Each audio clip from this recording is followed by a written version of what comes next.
morning, everyone. I'm going to call the Board of Supervisors to order. Mr. Hohen, may I have a roll call, please? Supervisor Giommi. Here. Supervisor White. Here. Supervisor Horton. Supervisor Schutte. Here. Mayor Bagwell. Here. You have your quorum. Thank you so much. Well, we're now on to our agenda item 3. Pastor Haskins, will ya just start us off this morning? Good to be here and see all of you today. Let's pray. Heavenly Father, this time of year, as Americans, we celebrate the birth of our nation and freedom. It was the battle cry of General Washington and his Continental Army. It was the great cause of the abolitionists and the Civil War that was fought over that great cause. And also, it was the freedom song of the civil rights marchers and workers. And Father, you placed that in our hearts. And we're so thankful for this great land that we live in, where this freedom is so prevalent. We have so many to be thankful for. But today I pray, Lord, for these duly elected leaders that we have chosen freely to represent us here in our community. And I pray for our mayor and these supervisors that you would grant them a degree of understanding and wisdom that would help them to make good and wise decisions on behalf of this city and all who make Carson City their home. In Jesus' name, amen. Amen. Thank you so much. I didn't ask you in advance, but Glenn, being your first meeting, would you like to lead us in the pledge? Please join me in the pledge.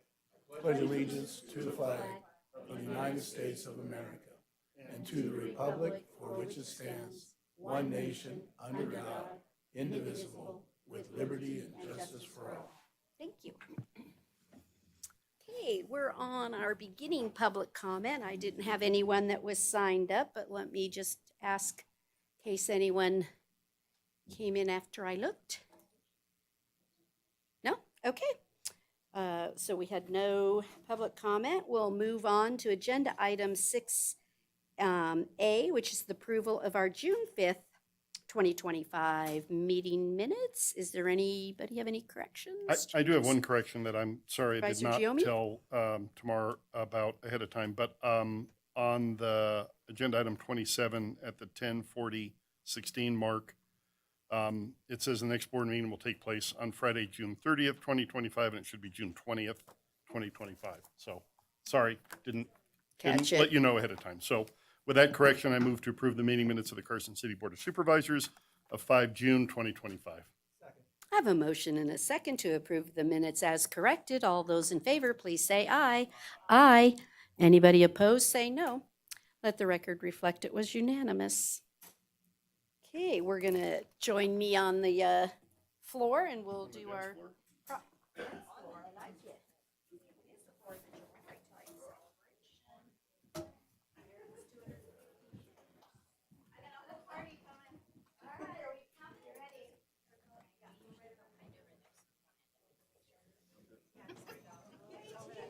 Hey, we could, if Lindsay's here, we could have Lindsay teach us the waggle dance. No.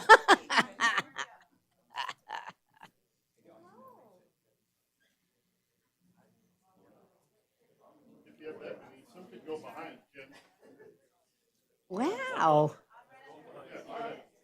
Tall ones or, well, woo, check it out. Yeah.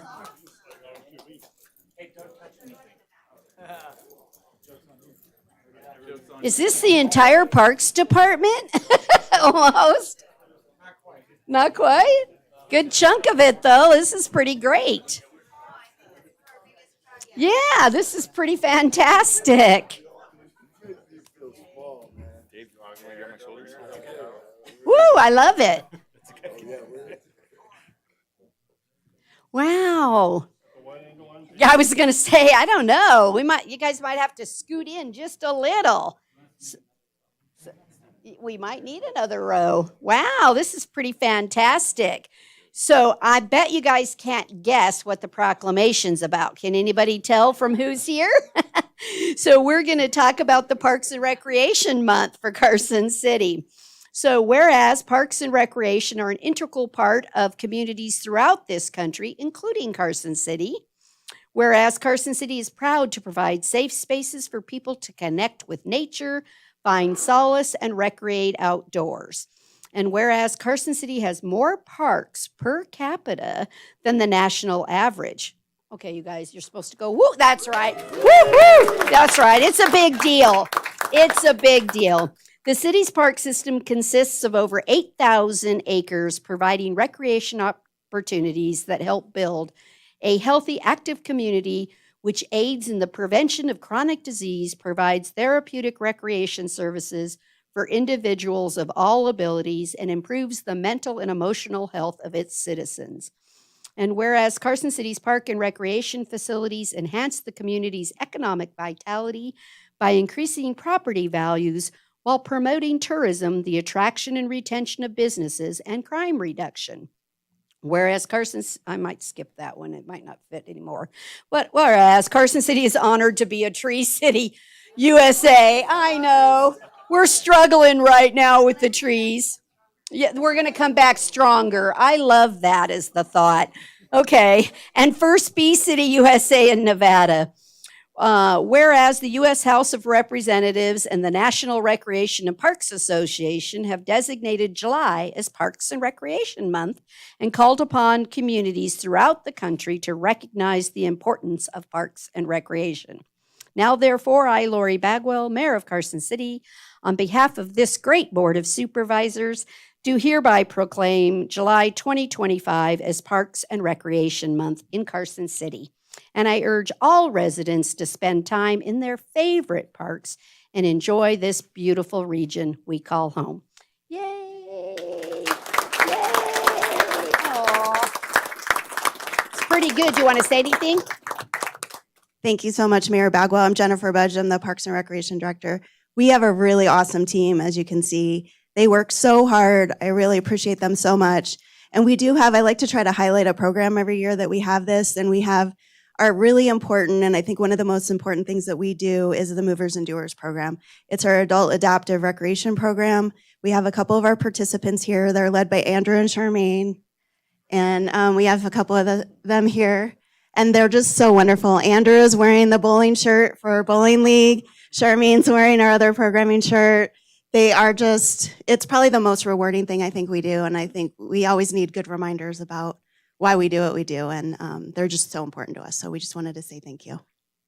Well, and since you're highlighting movers and doers, I would be remiss if I didn't give a shout out to Eastern Star, a group that is contributing like $3,200 towards movers and doers programs. So pretty exciting. They're having a car show here coming up too, and they donate proceeds from that back into the Park Foundation, which selected a piece for movers and doers. And then the disc golf group had a great tournament that generated some fundraising for that too. So I guess movers and doers is this month's great activities going on amongst all the other wonderful things that our park staff does.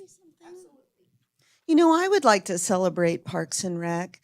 During the master plan update, all of the listening tours, people spoke about quality of life and talked about our amazing parks and our wonderful open space and our trails. And that doesn't happen by accident. And in your proclamation, you talked about mental health and joy and quality of life.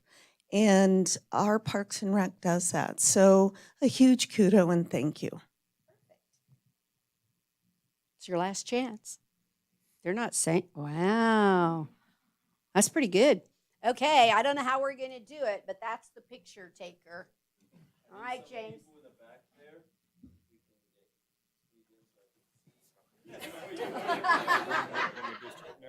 Okay, no, I'll stand my toes.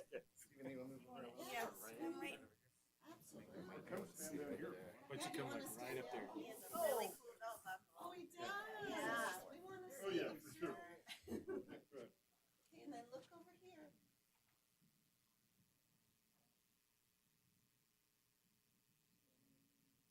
Perfect. Thank you all.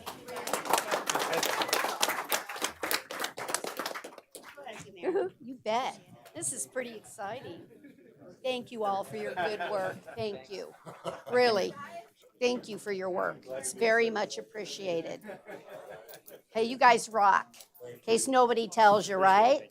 Yeah, and it's hot weather right now for you to be out there working, but thanks for doing it. Thank you, guys. Woohoo, look at this team. She came, Diane. Hi, thank you so Hi. much. Hi. You're welcome. All right, let's do it, right? Thank you, thank you. Mm-hmm. Did Diane come? Okay, kind of tall.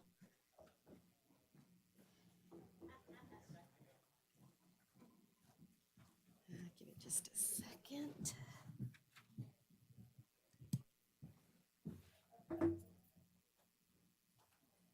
Try not to make it squeak at us. Okay. Okay, done. Oh, yep, there's Sandra. And there's Diane. Okay, we're now on to our consent agenda. No one requested any item to be pulled. Supervisor Giomi, do you have a motion? I for do. me, I please? move to approve the consent agenda consisting of item 8A, 9A with resolution number 2025-R-17, 9B, 10A, 10B, 10C, 10D, and ending with 10E, all as presented. I have a motion and a second for approval. All those in favor, please say aye. Aye. Anyone opposed, say no. Let the record reflect it was unanimous. Thank you so much. Okay, we're going to move to agenda item 12A, which is our discussion and possible action regarding the appointment of one member to the CTA to represent the hotel motel industry. Are both candidates here? So we will take, are we going to take which one first? Diana? Okay. Hi, Diana. Come on up.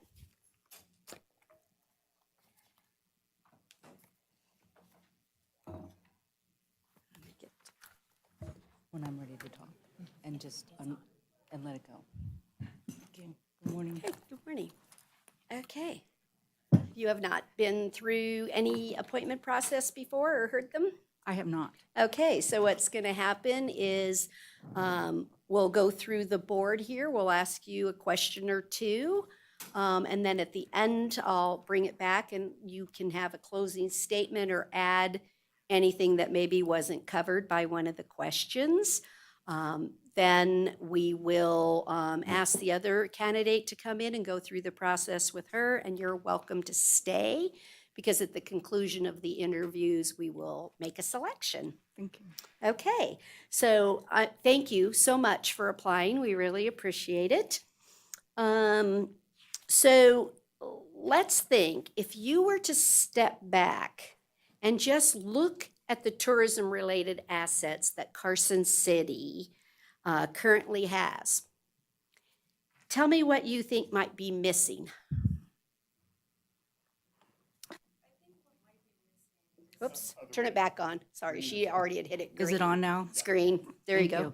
Okay, I think what might be missing is something that is ongoing, something in tourism that we have that's ongoing.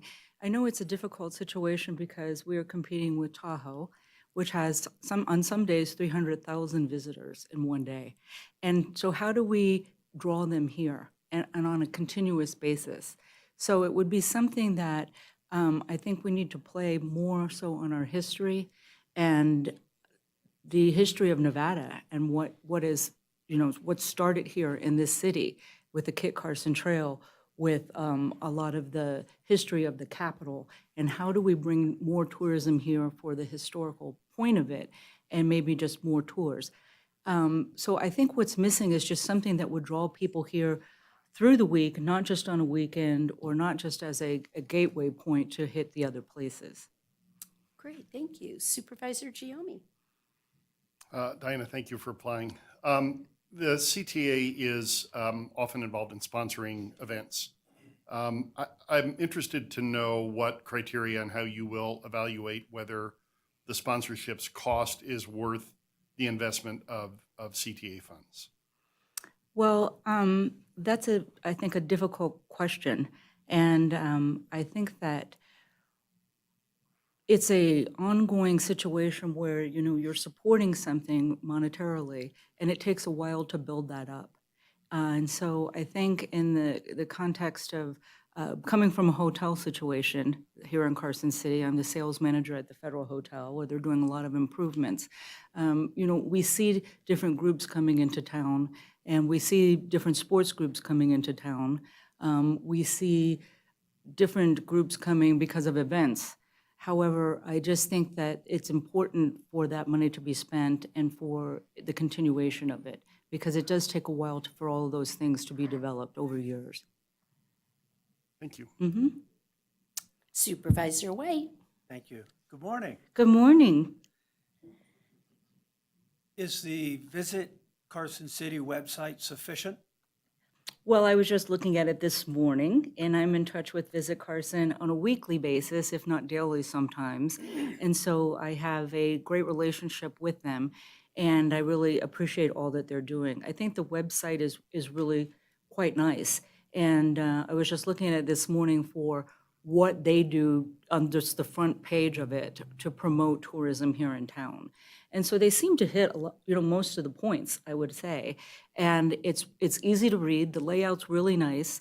It seems current. I know that those things often have to be updated because to stay in pace with what's happening online with the computers, with tourism. And it's interesting because I was just telling my boss, the owner of the Federal and the casino, that the thing that people look at most is what's online. So when you go out to eat, when you want to travel, when you want to stay at a hotel, what do? You look online. And that those pictures are crucial. Just the front page is crucial. How long do people actually spend looking in one website? It's probably not very long. So to be able to catch them early and make them want to come here is beyond important. I mean, it's what that lure is. So I think that they do a good job. I think, though, to keep a finger on the pulse, it has to be reviewed constantly and refreshed. Supervisor Horton. Good morning. Good morning. What are the top 2 must-see attractions in Carson City? I'm sorry, could you repeat that? What are the top 2 must-see attractions in Carson City? The top 2 attractions that must be seen. Well, I'm really proud of the Capitol. I'm really proud of Nevada. I've lived here for 25 years. So the first time I ever came to Carson City, what did I want to do? I wanted to walk the grounds of the Capitol. That's me, because I love history and I love how the city is laid out. I love our downtown. And so I think that that's a huge drawing point, and it's something that's unique. I mean, there's only one Capitol per state. So to be able to come down to downtown, walk the Capitol grounds is really something that I think people need to take the time to do. And along with that, then, the Kit Carson Trail. I love the history of that. I love the Western aspect of what the Kit Carson Trail is. So I think those are 2 really big ones. However, we have a lot more than that. We have our railroad museum. We have our prison museum. We have the historical museum here. So there's a lot to offer as far as something that's educational and historical. But those are my top 2. Thank you. You're welcome. Supervisor Shooty. Hello, and thank you so much for applying. Yes, thank you. My question is, please share an example of where you feel the city is excelling in promoting tourism, and what is it that you believe makes it so successful? Could you repeat that, please? I'm sorry, I want to premise this. I'm hearing impaired. No, that's okay. So where do you feel that the city or the tourism board is excelling in promoting tourism to this area? And what do you believe makes it so successful? What I think is successful here in town are actually the music series with the Brewery Arts Center. I think that that's something that's really successful. It seems to be something that's not only great for our locals, but it does draw people in. I can attest to that because we are their sponsor this year for their concert series, the Federal Hotel is. And so we actually get people coming in from out of town and they're staying with us. They love that. They love the outdoor feeling. It's an old town feel where kids can be there, their pets can be there, they come with a cooler, a wagon. I think that's a very successful thing. I think when something happens downtown, when the streets are closed, that to me is something that is precious because it shows off our downtown.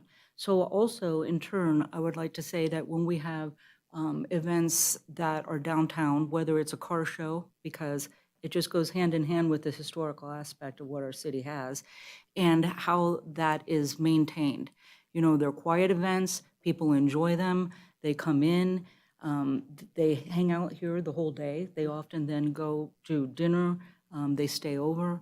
So I think that when we do those types of events, where we're bringing people into different parts of town, whether it's downtown or just a couple streets off over here, that it's a really important thing because we get to show off what we have.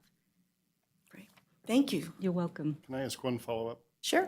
Can you please pronounce your last name? It's, The, yes, it's Maison du La Forge. okay. It means the house of God, the blacksmith. Really? Yeah. That's awesome. Okay, well, Yeah. thank you. I wasn't going to give it a shot. I Yeah. still probably won't. La ever Forge. Again. Thank the, you. the part after. Yeah. Okay, so now it's your opportunity. Is there anything that you just want to tell us about your why, or that you think is important that we know about you and why you want to serve? Certainly. Well, just to give you a little bit of background, as I mentioned before, I've lived here in Nevada for 25 years. I was down in Las Vegas for 22 years of that.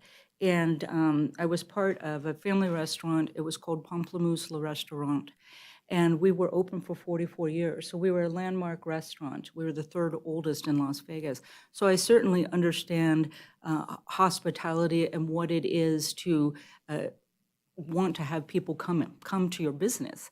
And what I learned in all those years is just what goes on in a city. Now, I know Las Vegas is crazy and it's big, but I take that and I bring that down to a smaller level of a town that's under, 100,000 people. And what I would like to see is that we have that openness and that hospitality that I understand from Las Vegas, and I do see that. But what I can bring to the table is my experience in that facet of being out there in the public, of what it takes to bring people into a business. And so in turn, I can take those ideas and help with anything that needs to be helped with on the board. So I love this city. I'm happy to be here. It was a dream for me to leave Las Vegas just because it got so busy and I was able to sell my property and come up here. And I ended up landing in a really good spot at the Federal. And in a short amount of time, I met so many really wonderful people and became connected quite quickly. And I love working with Visit Carson. It's a great team over there. And they've just enveloped me and helped me over there with what I'm doing at work. And in turn, I'd like to be able to return the favor. Great. Well, thank you so much. Thank you. Again, Thank you. You're welcome to stay in the audience since Okay. you won't have an advantage to hear the Yeah. questions. Thank you for your time. Thank you.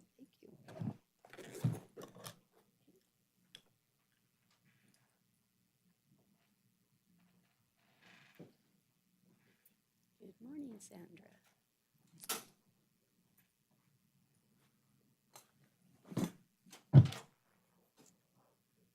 Good morning. Good morning. The process is the same as before, and since you used to be on the board, you're familiar with what we're going to do. So, Yes, ma'am. Can you tell me what hotel property you're currently representing? I am currently representing the Staybridge Suites. Staybridge. Yes. Okay, I knew that, but I didn't know if everybody did. I run into you there. So, Sandra, if you can answer for me, if you were to step back and just take a broad look at tourism in Carson City, what is it that you think is missing? That's a very tough question. I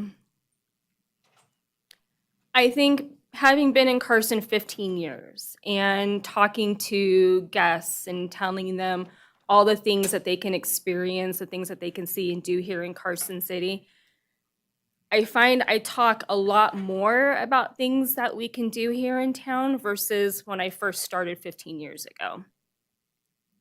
I think that we're on the right path completely. I'm a history buff. I love anything historical. I can talk about history all day long to guests, and they are absolutely amazed by a lot of the things that Carson City does have and that they do offer. And I think people don't realize that. Okay. Supervisor Giomi. Sandra, thank you for applying. As you know, the CTA often sponsors events. And in the course of doing that, I'm interested in how you will evaluate and what criteria you'll use to help determine if a sponsorship is worth the expenditure of CTA funds. So working in hotels, you have to have discussions with owners about return on investments and deciding, how this is going to bring a return of investment for an owner, for the hotel. It's going to be the same thing as being on the board, is deciding whether or not this is going to be a complete return on investment. Is this something that is worth going after, not going after, and just kind of having a different mindset than everybody else and having these discussions to be able to come to some sort of an agreement. Thank you. Supervisor White. Thank you. Good morning. Morning. Is the Visit Carson City website sufficient? I'm going to be totally honest, and I'm sure they're listening and watching. I haven't been on in a while, not since I was at the Hampton Inns.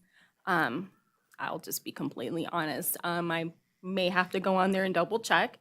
Last time I was on there, yes. I think it was a good avenue for guests to go on, to explore Carson City, to explore the hotels and things like that. Last time I was there. Welcome. Supervisor Horton. Good morning. Morning. What are the top 2 must-see attractions in Carson City? I'm a history buff, so definitely the Mint Museum. I actually went there for the first time about 4 years ago, and it was an amazing time. I think I learned so much more from just being in there. And then I think just exploring hiking trails and things like that. I do like to do the outdoor stuff, and I think that most people don't realize how much we have here for hiking and adventure on the outdoor front. So I think that is a good experience because people do ask, where are some good hiking trails? And having explored it now and not knowing we had a waterfall, and I got to experience that. And now I talk about that a lot. And I think people don't realize that's here in our backyard. They don't have to go to Tahoe. They don't have to go anywhere else. It's right in our backyard. Thank you. Thank you. Supervisor Shooty. Good morning, and thank you for applying. Morning. My question is, please share an example of where you feel the city and Visit Carson City is excelling in promoting tourism, and what is it that you believe makes it so successful? We've always focused on sports tournaments, especially during the summertime. It seems to be that's where we're the busiest. I've definitely seen a change in some of the wintertime. We're getting more things to do and more things to bring people to Carson City during that wintertime, which definitely helps us as a property level to kind of offset some of that slow season. So I think that has been a tremendous improvement for us. I would like to see that continue to try to help, even with the small businesses here in town, things like that. I think it's really important that year-round we have tourism, that we have tourists coming in. We're having them spend money at restaurants and the shopping and things like that. So, Great, thank you. thank you. So Sandra, is there anything else that you would like to share with us about why pick Sandra? Aside from the fact that I'm incredible, no, I'm just kidding. I've been here in town for 15 years. I've lived in big cities most of my life. I've lived in California, I've lived in Seattle, I've worked in both places, and I will tell you, having lived out here, Carson City has been my heart, it's been my home. I don't want to go anywhere else. I'll travel to a big city, and I miss Carson so much because I like how we get together as a community. I like how small we are, and I love everything about Carson. Great. Thank you so much Thank for you. applying. We really appreciate it. And Now it's the time that's always difficult for us when we have such great candidates and you can't pick them all. And it's like, darn, they're both very good. But we have that task of selecting someone. Does anyone want to go first? I'll go, since I'm on the CTA. There you I'll- go, Supervisor I'll, Giomi. Go first. You're right, it's not an easy decision. Both of these candidates are really good. I love that both of them like history, because I think that's a huge part of our city and definitely something that on the CTA we've tried to capitalize on, and it's something that we have that is unique. As Diana said, no one else is the state capital, and while Tahoe does have Tahoe, and we have a little piece of Tahoe, I think that that is vital, and I'm appreciative that both of them recognize that. I give the slight nod to Diana because I like the fact that her experience is not just in the hotel motel industry that this represents. I get that, but also the added experience of having run a business and having had to manage a business. So to me, that gives her a slight nod. So I would choose Diana, but I would be absolutely comfortable with either Diana or Sandra. But I would vote for Diana.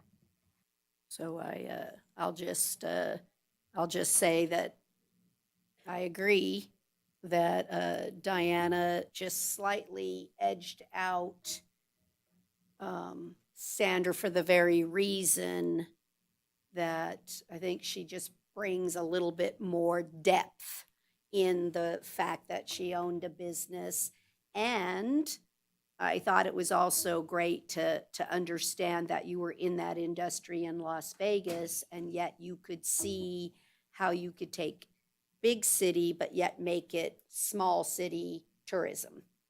And so I think that maybe she can bring some unique ideas or thoughts to the table. So happy to support that, but also would say I don't have any problem with Sandra either. So I think the CTA is lucky no matter what.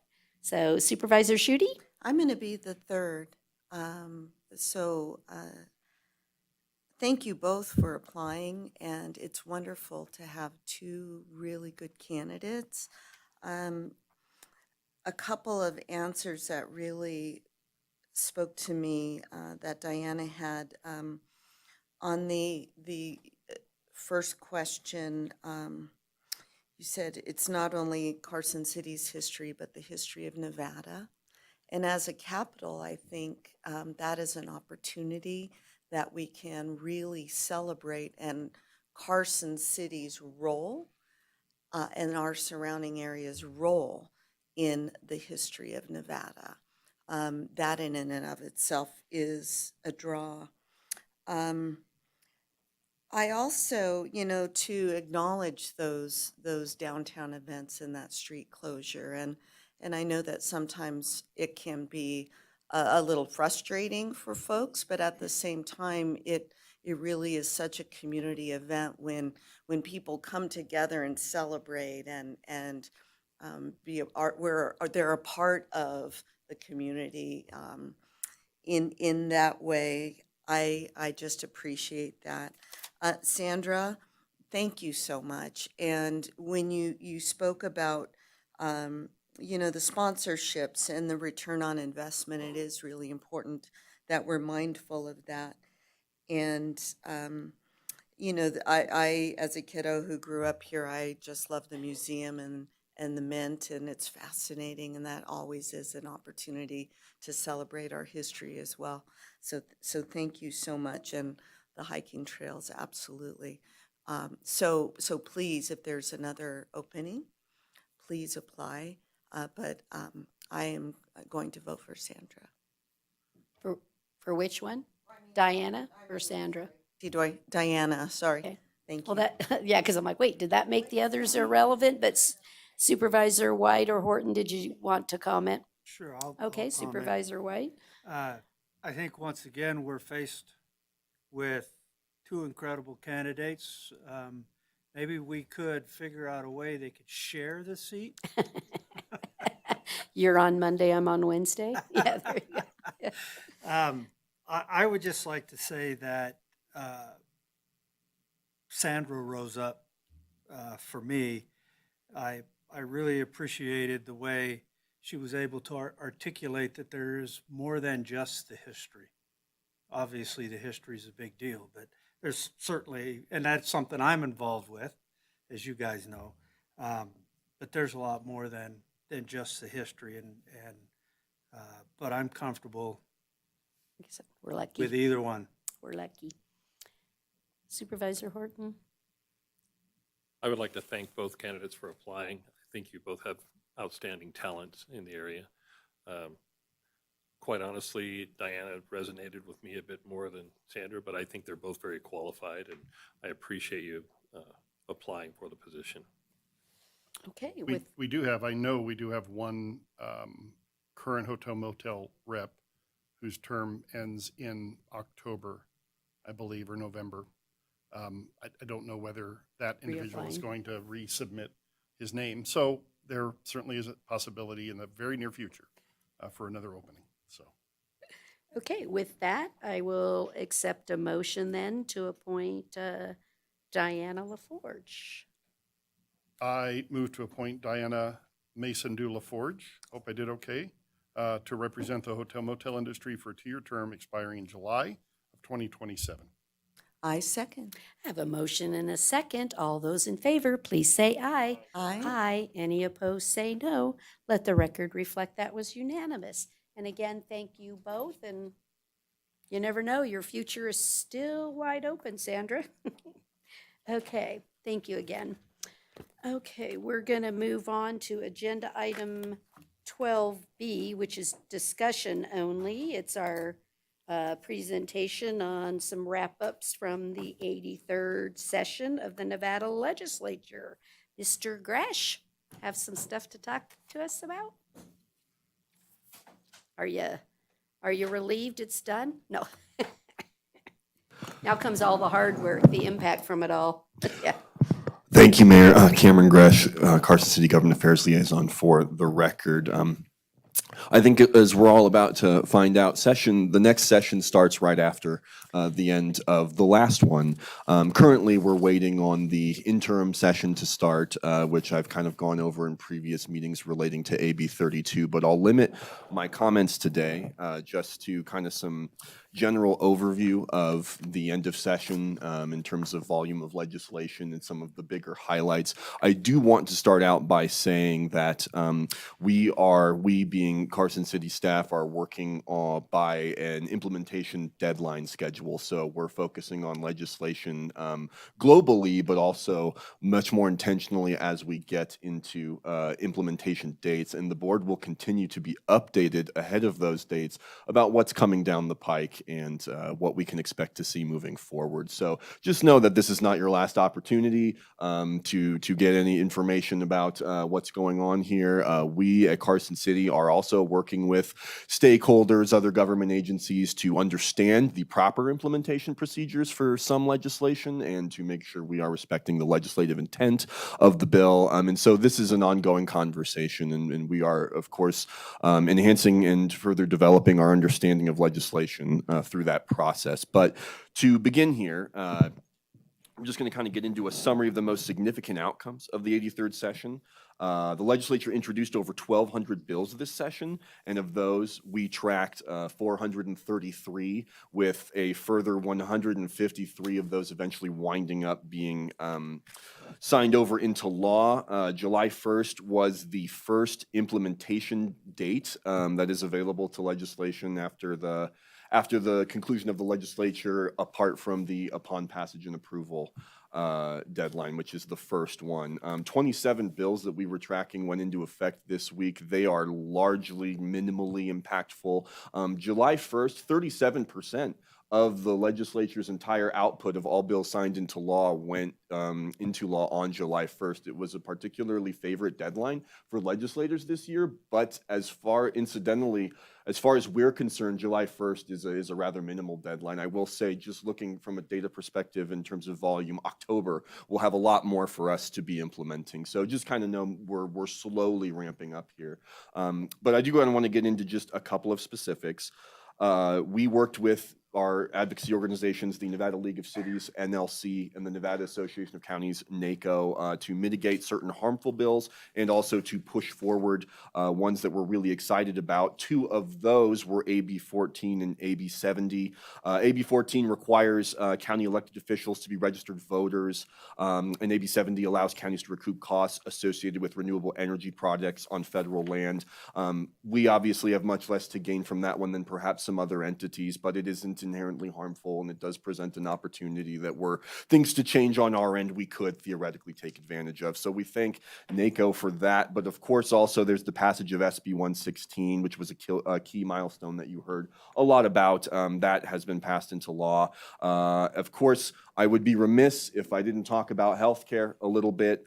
This topic, I'll start off by saying, is so dense that you'll be getting briefed on a more individual basis, or excuse me, on a more individual topic basis in this setting about what the creation of the Nevada Health Authority means for Carson City. I have some more information here that I can go into a little bit more, but I just kind of want to go over some of the basics. This restructuring eliminates the Division of Healthcare Financing and Policy, and we're going to coordinate closely with the new state agency that takes over things like Medicaid and stuff like that. So while the changes aren't happening to our organizations, we are going to be interacting with a completely new statewide structure that it is our hope helps expedite certain processes. I know that was certainly something that the governor campaigned on when he was promoting his legislation in the legislature, and we certainly do foresee, while there will certainly be growing pains, we look forward to interacting with this new entity, and will be Carson City Health and Human Services and I are actively going over all the information available to us to make sure we're ready to handle this new responsibility of interaction.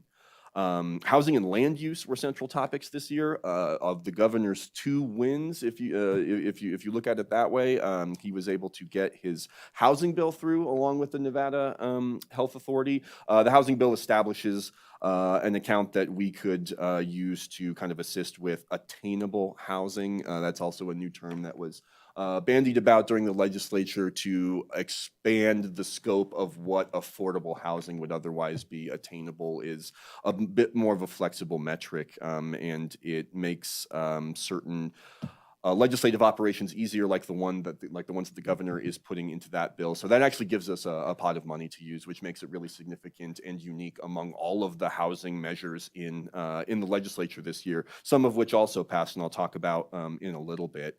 On public safety and emergency services front, AB 491 requires prompt election-related data sharing from our city clerk's office to the Secretary of State, and SB 208 expands eligible uses of 911 surcharge funds to include capital improvements for emergency infrastructure. So I think that one would be significant because to just kind of take things out of the state realm for a little bit, our federal appropriations, the first one we ever got was emergency-related. That being the Emergency Operations Center. And so having another resource here at the state level, I think, is also very important to mention, as emergency management is something that we, of course, take very seriously and work with our neighboring counties who worked with us on that legislation. And then just because, it's a hot topic, I'll just mention AI, AB 325 prohibits the use of artificial intelligence to make final emergency response decisions. That's certainly not something that anyone here I would think was considering, but somebody somewhere may have been, and so that legislation prevents that. There was some other pieces of AI legislation that don't really concern Carson City. Federally, a statewide AI regulation ban was recently stricken out of the reconciliation bill, being debated federally in the House right now. So that's just, I think, an interesting data point there. We do have some bills approved by the governor going into effect relatively soon. AB 352 revises provisions relating to businesses. Cottage cosmetics operations are being affected by this bill. While we don't necessarily get impacted by this legislation as Carson City, our neighbors do to a pretty wide degree, and we're very, very close to them. And so there may be some questions about what parts of this legislation apply to Carson City and what don't. That can be part of our general health discussion moving forward, is that agency, or excuse me, that department, I would say, is going to have the most implementation work to do with me, along with community development and I hope and you know, I think others. But if we're looking at the theme of this session, which was not local governments, I'll just point out, from a data perspective, of course, local governments are the center of our world, but in the legislature, we're you know, somewhere on like 30% or something if you look at the volume of legislation that actually applies to us. So anyways, there's a lot there to discuss. We would like to just point out the Outdoor Education and Recreation Grant Program got expanded access to outdoor recreational infrastructure that we could use. That's pretty cool. That one is something that I know our Parks Department and I were watching pretty closely. That's going to, I think, let us do more in regards to trails and educational, I call them excursions, outings, programs, whatever you want. That's going to give us some more leeway there than we've ever had with that program. So if you're into outdoors and open space, SB 21 is certainly really helping us out. And then finally, just going off of the memo you've received regarding bills signed into law. SB 170 revises provisions relating to industrial insurance, requires a firefighter who is not employed by the executive department of the state or volunteer firefighter to submit to annual cancer screenings. Our group health insurance already covered a lot of this, but it's still something that our fire department supported, and something that I believe NACO did as well. I'll have to double check the testimony there, but just something that was an issue you may have heard about in the news. It did get talked about a little bit, not as much as others certainly. But that being said, I can go into more detail on some of this implementation questions. You know, we'll have more info going forward at our monthly updates, which I'll continue to give to you. So if you were tired of seeing me, you'll get 50% less of me. But if you were worried you wouldn't see me at all, you're getting 50% more. So with that being said, Carson City did incredibly, I think, well, given the dearth of unfunded mandates that we were looking down the barrel of in October versus what we are now looking at here. And that was really due to the work of NACO and the Nevada League of Cities with us. And so I thank those two entities. And I don't want to drone. I could talk about this all day. So I think I hit the stuff that was of major importance, and I'm open to questions if the board should have any. So I'm really interested on what you believe is the impact of bills that would cause us to have to do updates to Title 18. So we've done so much work in Title 18 already. We have to do a little bit more cleanup based on the master plan. But I'm looking for like Assembly Bill 241. I'm really looking, how much impact, or are we in pretty good shape? Because we already addressed like accessory dwelling units and things of that nature. So I'm very interested in us honing in on anything that would impact Title 18. So this is something that, based on our initial reads of the legislation, is pretty close to where we're likely going. That being said, Community Development and I are meeting next week specifically to go over this legislation and many others, and I can make sure that this question gets brought up in our next meeting, or sooner than that if the board would like. But as of right now, it appears that legislation is largely in line with what we're doing or going to do. But that being said, we're going to make sure and double check that, and I can have more details there going forward about what our actual workload is going to be. So maybe I'll ask it in a slightly different Actually, manner. I was going to just add to it, Mayor. I share your concern, and I understand exactly what you're saying. And that's why I asked Cameron for a meeting. So what we'll do is we'll go through everything. Supervisor Giomi has already started asking me questions about the impact of certain bills, on our operations.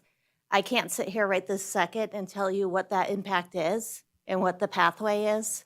And so, but we are meeting, I think we're on the calendar for next week to figure that out. And so Cameron can tell me exactly what passed. I can then look at the pathway and then we'll be prepared to explain it. Okay, thank you. So that's certainly an area for me that all this work we've done, hopefully not for naught. You know, you're like, darn it. Okay, anybody else have a? Supervisor Giomi? Yeah, I'm in the same boat as Hope mentioned, so definitely interested in that as well. And I've also communicated with Jeannie Freeman. I don't think anybody knows what the Nevada Health Authority is going to look like or how it's going to impact us.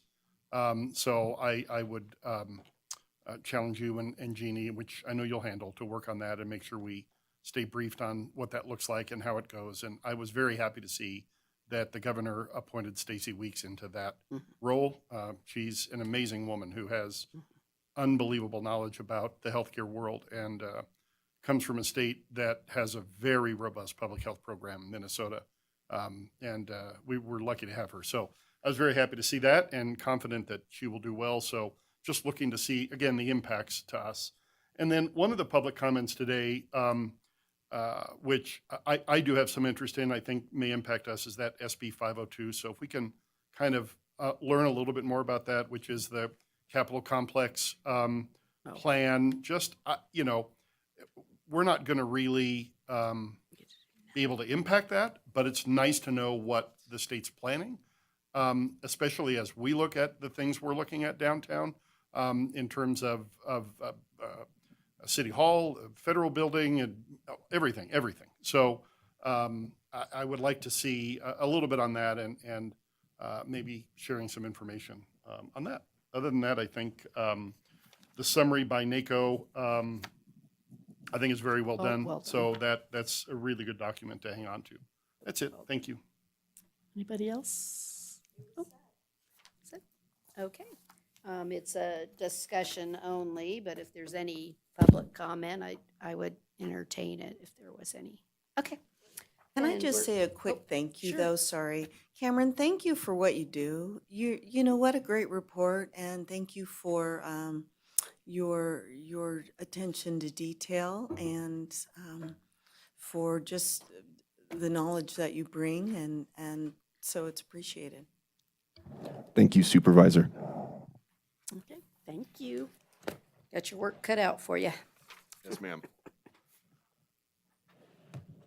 Okay, we're going to move on to agenda item 13A, discussion and possible action regarding recommendations from the audit committee on our tracking sheet. And I'll go ahead and give my my annual, or it depends on how many times you bring the tracking sheet, but my disclosure on this one. NRS 281A 420 requires me to disclose a conflict of interest and abstain from voting when I have a disqualifying conflict.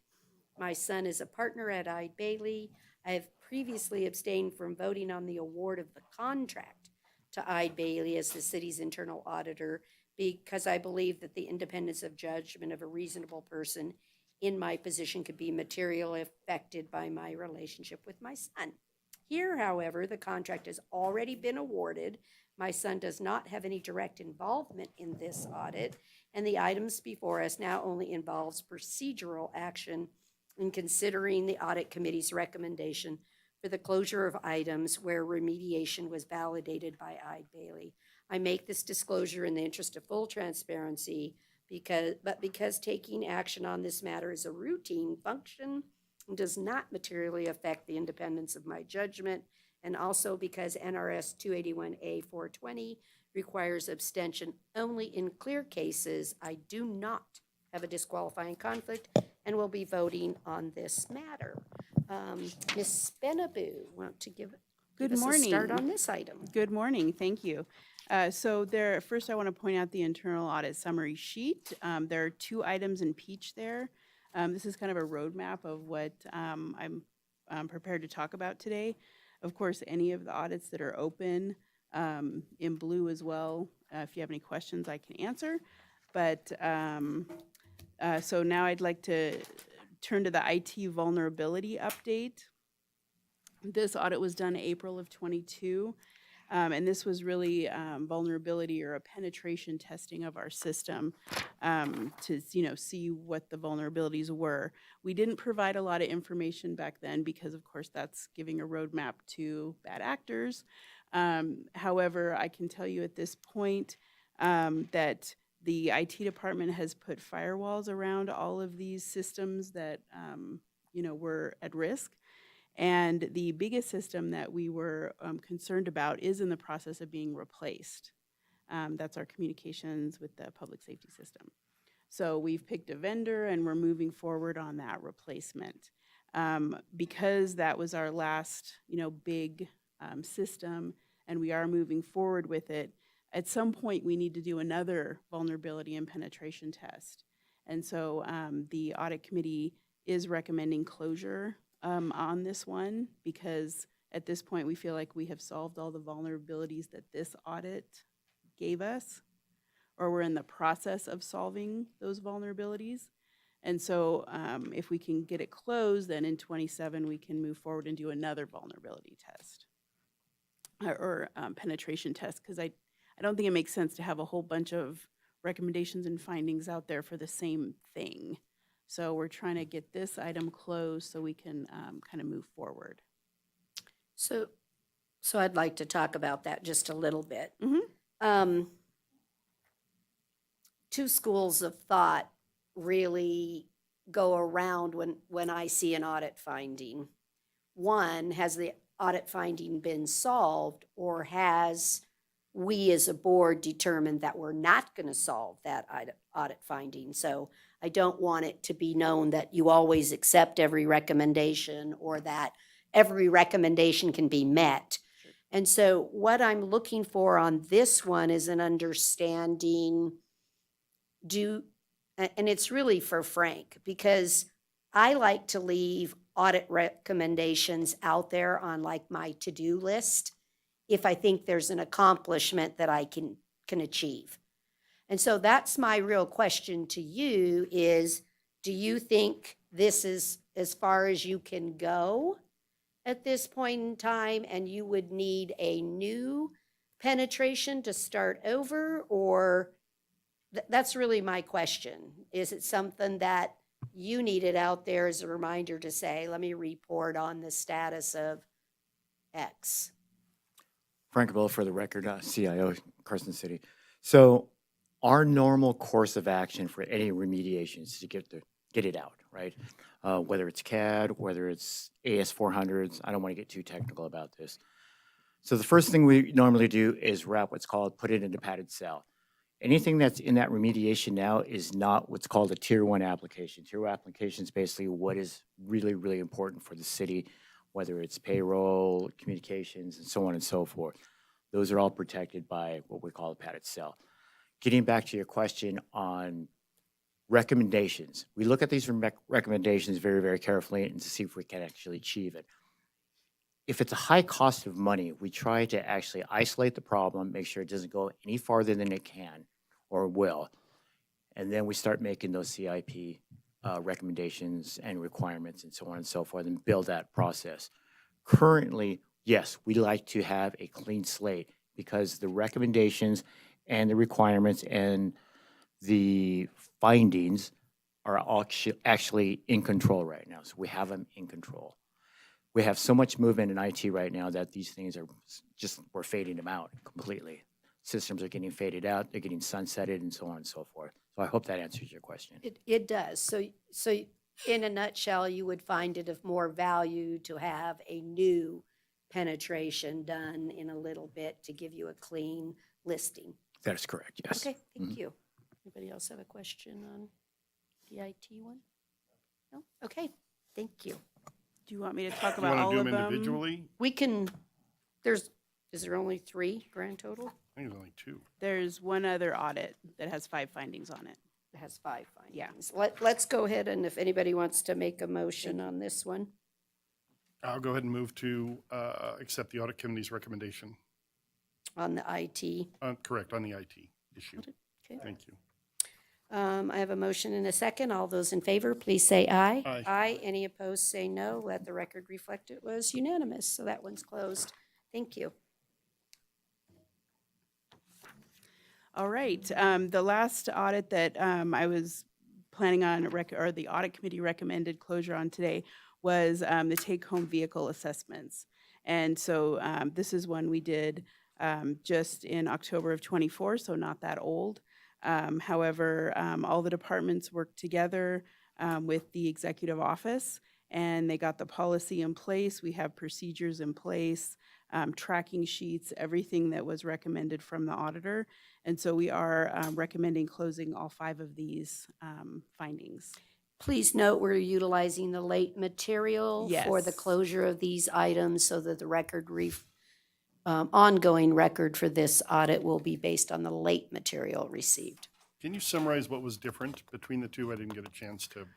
It was Side some by language side. in the status column, and in a few of the areas, we had the fire chief's name, and so we took out the name and just Gotcha. put fire Okay, chief. thank you. Nothing substantive. No, really. nothing Thank you. substantive. Supervisor Horton? For the record, I just want to clarify that this is a recommendation and that the city manager can change this policy if need be. Absolutely.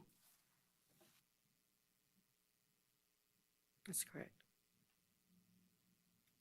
I mean, really, the city manager has the ability to change any policies. This was, Not any that's not true. well, not any policies, not true. but Not- I said the new city manager could go in and look at any policy and fiddle with or request change from the board. I mean, we're not stuck with, what's in place. Well, the board doesn't approve Forever. all the city policies, just Right. to Right. clarify. But neither Right. does the city manager. Right. Absolutely. Right. Okay. So really, Supervisor Giomi, really number one's status comments are what changed, and it was just to clarify that it was an authorization, not the authorization form, but the acknowledgement form Right. that was requested in the item. So it was a clarification to indicate that that new form is included it in the now. policy, Yep. right? And then the other one was clerical issues that were changed, but does anyone else? Well, have and any? this morning, I looked at that form, last night. There were lots of little buzzes with all the things to look at. And so this morning I got started and, yeah, I appreciate some of the questions that are being asked and the justification, if you will, of if somebody needs a take-home vehicle or feels they need it, the why behind that. So, thank you. Supervisor White? Thank you. I will have to say that I take particular consternation to a few elements in this proposed policy, that being that it has been discussed multiple times amongst this board. It has been said repeatedly that a mile designation is inappropriate, considering Carson City's compactness and how we lay out in the geography that surrounds us. This 25 miles, by the way, that is designated here would put a person living in Tahoe City. That's inappropriate because you can't get here on a timely basis from Tahoe City. It has been said repeatedly, and no one on this board has disagreed, that the trigger should be a 30-minute response time to your time clock.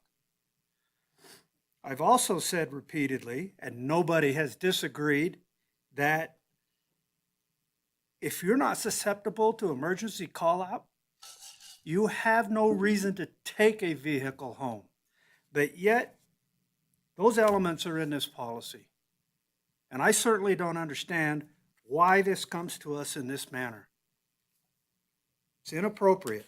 And today, we should make that clear, that it is a 30-minute response time, and if you are not an emergency responder, you're not taking a vehicle home.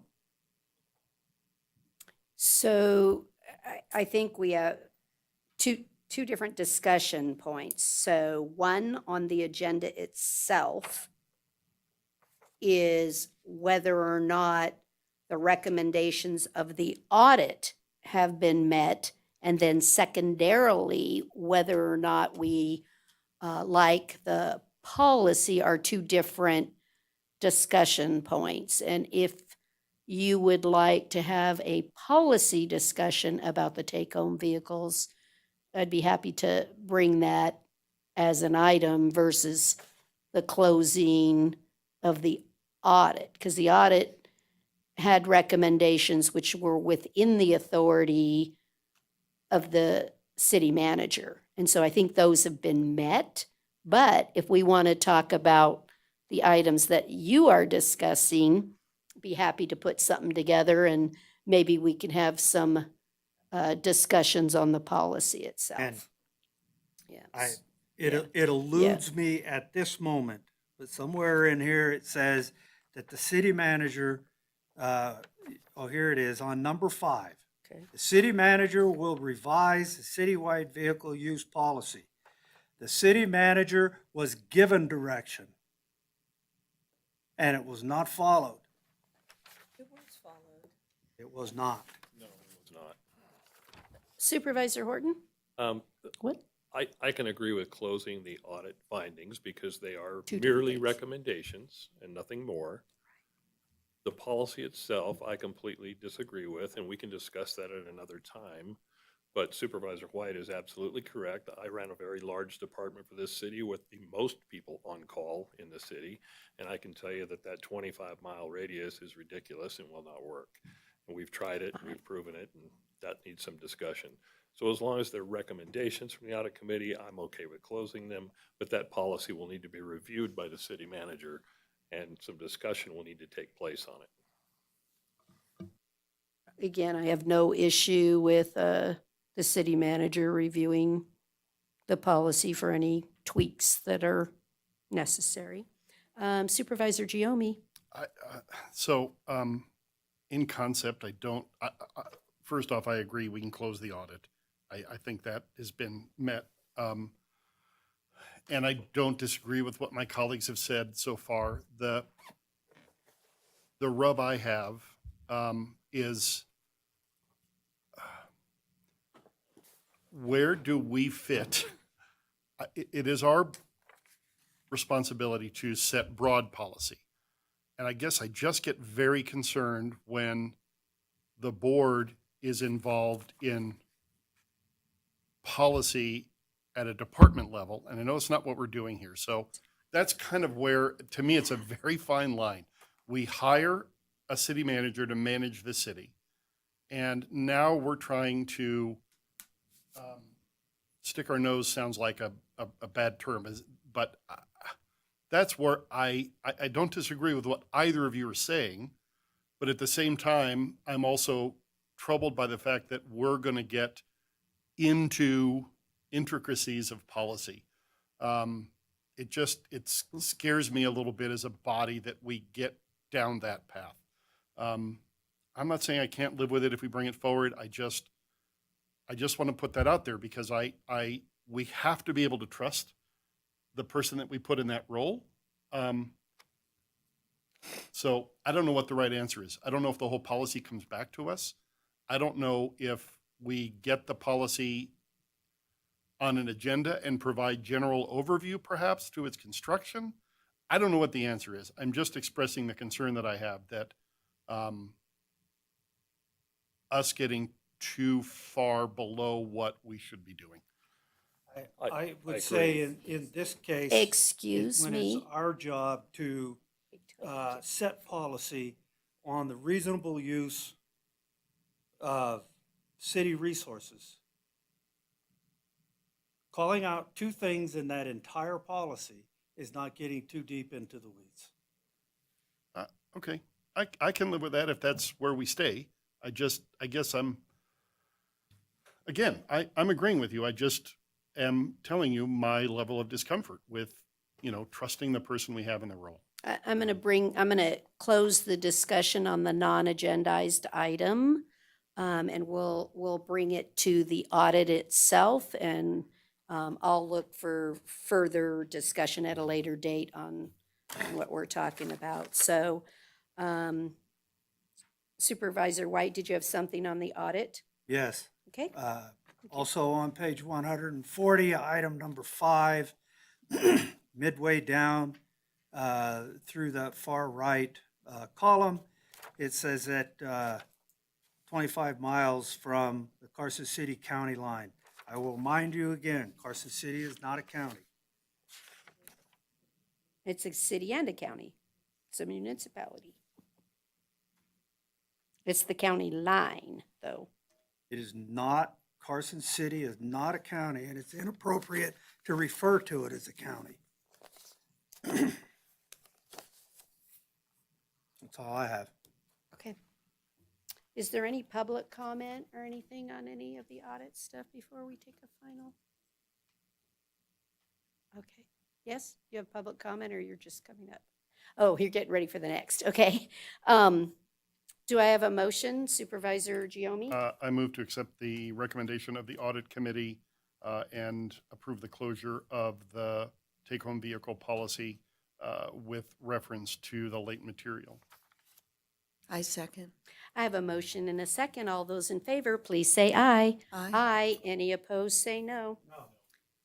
Let the record reflect it was 3 yeses and 2 noes. No by Supervisor White and Supervisor Horton. Okay, sorry, I'll get my packets back in the right places. Okay, we're gonna move to agenda item 13B, which is discussion and possible action regarding fiscal year 2026 audits work program. Sorry, gang, gotta read again because it's the same firm, so let me do it again. Gotta do it for each item. Too bad you can't just say ditto. NRS 281A 420 requires me to disclose a conflict of interest and abstain from voting when I have a disqualifying conflict. My son works for Eide Bailey. I have previously abstained from voting on the award of the contract to Eide Bailey because I believe that the independence of judgment of a reasonable person in my position could be materially affected by my relationship with my son, who, although he does not have any direct involvement in Carson City audits, could in general be impacted as an employee awarding of contracts to his firm. Here, however, the contract has already been awarded, and the item before us now only involves giving direction to the internal auditor by the board as a whole for purposes of proceeding with certain audit projects that have been recommended. Because the giving of procedural directions is a routine function and does not materially affect the independence of my judgment based on my relationship with my son, and also because NRS 281A 420 requires abstention only in clear cases, I do not have a disqualifying conflict and will be voting on this matter. Ms. Benaboo, give us a Thank you highlight very there. much. So as the last item was discussing past audit projects, this one is looking future for fiscal year 26. The audit committee has had 2 separate meetings where they had discussions about potential future projects with the internal auditor. And they had the second meeting where they approved to recommend the following program to the board. There are 3 large projects. There is the credit card payment security and compliance review. There's the capital asset accounting, and there's the public guardian asset management review. As far as credit card payment security compliance, I don't believe we have ever done an internal audit on that. The internal audit committee was established in 2012, so it's just a few years old. And then the capital asset accounting, that's just making sure things are capitalized correctly. Again, an area of internal control that we haven't really touched on. And then the public guardian asset management review, the last time we did that was 2017 with a follow-up in 2018. So that's getting pretty old, and because they don't use our system of internal control, they also manage awards money. It is a little bit of a liability area, so we just want to make sure, since that we have had a change in management, that the process is still working as it was set in 2018. If you have any other follow-up questions, I'm happy to answer. So I just have a kind of a odd question, and sorry I didn't get to you in advance, but one of the things we fund, every year is the risk assessment update. And I understand doing risk assessments, that's what sets the plan and where we're going, but I just question something that we're unable, because of we're constrained by the amount of dollars that we put to the audit function here. Would we be better off only doing the risk assessment every 2 years because we don't even get to all the audits, and spending the every other year amount on an audit itself? So I throw that out, even if it's something you take back to the audit committee for the future to say, the assessments giving us eight things we need to look at. And so let that work for a 2-year I period. can definitely bring that up to the internal auditor and the audit Yeah. committee next time we meet and see how they feel about it. I just I'm think, kind of an intermediary, but I can yeah, it's just, definitely bring that to their it's just attention. I just hate to keep updating the risk assessment and spending, we can always do it if there's some hot issue that we're aware of that's bubbling up that Okay. needs to be addressed. But anyway, just a thought. But otherwise, I'm okay with these. Can you tell me, though, on the fraud, waste, and abuse, Mhm. is there a status? Did we have any? We had a few things that were reported to that, and she sent them out to the agencies that they actually affected. A lot of times we get calls about random things in town that we have no control over, states. We that didn't kind have of any thing. sustained We did not have issues that anything came from forward? Carson City Okay, that that's what I'm affected our interested in. management. Yes, we did Okay. not. Supervisor Schutte? Well, I was just going to say, I like that idea of the every other year for risk assessment, especially because if that is something that is found to be a workable idea, it does open up some monies for some other audits. So I support that. Okay, anybody else? I don't see any other questions. Is there any public comment on this item? Seeing none, I'll bring it here for a motion. Supervisor Schutte? I move to direct Ide Bailey LLP to proceed with the fiscal year 2026 audit work program as discussed. I have a motion and a second for approval. All those in favor, please say aye. Aye. Aye. Any opposed, say no. Let the record reflect it was unanimous. Okay, we're going to move on to agenda item 14A. This is discussion and possible action from CC Nevada LLC. We have a first reading on a proposed ordinance. Mr. Hohen, may I have the reading of the title, please? Bill 104, an ordinance relating to zoning, changing the zoning of properties within the Lampa Ranch North Specific Plan area from approximately 18.54 acres of single-family residential, 6,000 square feet, and 0.13 acres of public community to multifamily apartment on a site approximately 24.07 acres in size, located at 699 North Lampa Lane, assessor parcel number 010-542-01 and 010-741-04, and providing other matters properly related thereto. Thank you so much. Heather, are you going to take us through this? I'd love to. Thank you. Heather Manzo for the record. So this property is located on the east side of I-580 within the Lampa Ranch North Specific Plan. The board may recall a couple months ago, there's a small triangular portion of this property or this request that was acquired by the applicant recently.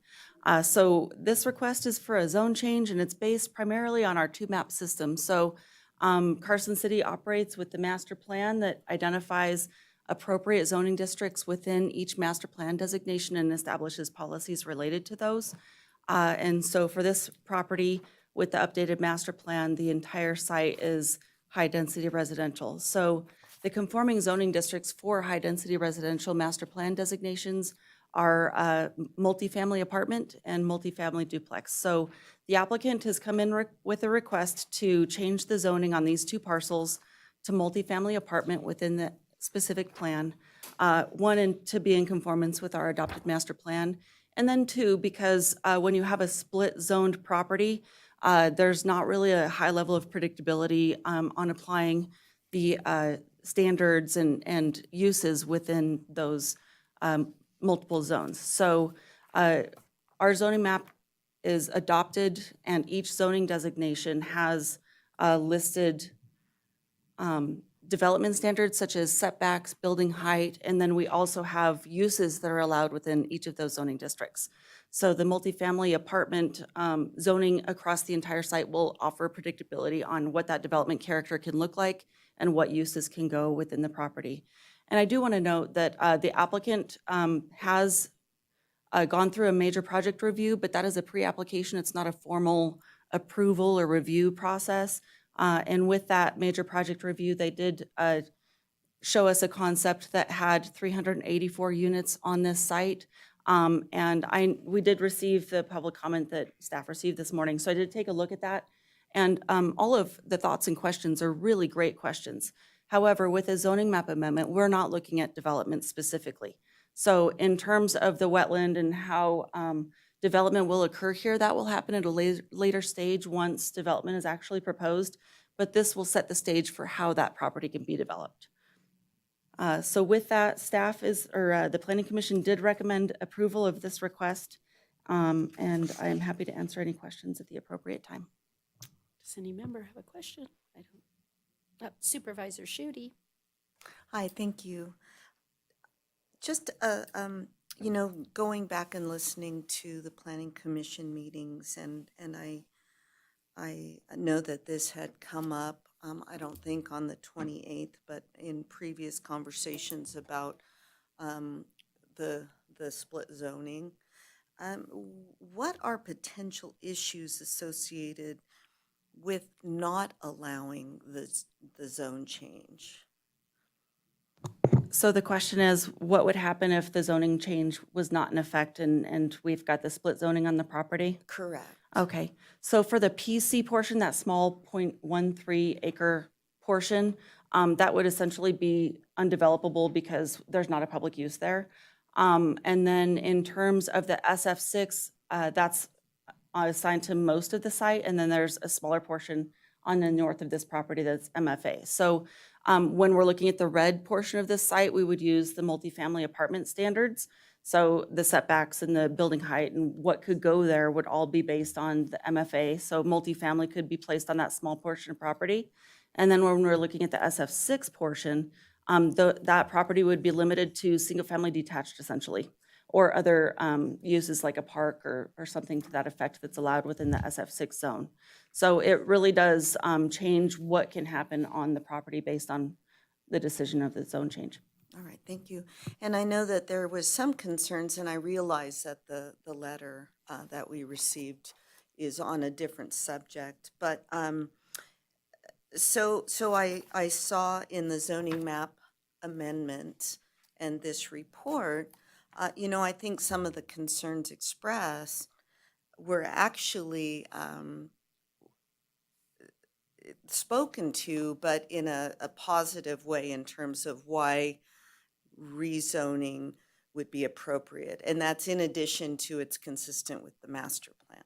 But on here on page 184 where it says it's important to note that the existing single family 6,000 zoning does not have any open space requirements in either the LAMPA or SPA or CCMC, meaning upzoning the site will thus require future multifamily development of the site to provide recreational open space amenities, which may not have otherwise taken place. So I just wanted to get that on the record because I think this is a really tough decision. And that is a beautiful piece of property, and we want to make sure that it is used to its best use, and that it isn't a detriment to the community as a whole, but rather an asset. And I see You know, I see the open space and the recreational opportunity and the provisions for wildlife and the birds and the wetlands and all of that as critical to be included in this decision. So I just wanted to address that. Thank you. Ms. Sullivan, is there an issue? Okay, so what Hope brought to my attention is that the map in the ordinance doesn't show the entire parcel. And the reason being is because the entire parcel is not part of the zoning map amendment. The area that's identified in red on this map is already MFA. And so on your ordinance, the polygon that has been identified is the SF6, and then the PC, which is that small blue portion on that east side of the lower part. If you look at page 158 of your packet, because I know. 158? 158. Sorry to jump in, but No, it's that's right. showing Supervisor White flagged this piece of land for me, so that's why I'm worried about it. What's on the screen shows a boundary that goes along the freeway. If you look at page 158, you'll see the area that's being rezoned, and it's this view, right? Okay, and so Heather can describe what's being contemplated, but what's reflected on the screen is not what's before you right now. That part that goes all the way up the freeway? What? So I can provide but it's clarification not being on the email. rezoned, So is the, it?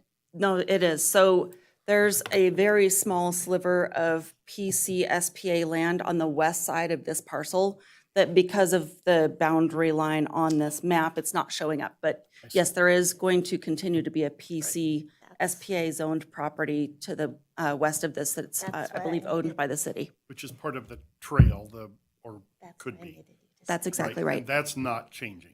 Correct. That's not Okay. changing. It's not part of this I request. didn't get that it was changing from this, but I. It's better to I put it on the assumed- record. No, it's good. I assumed it was the part that we just did at a previous meeting, that small piece in the lower right-hand corner. Yes. Or the southeast corner. Okay, Correct. thank you. Okay. Supervisor Giomi? Yeah, that was not my question, but in the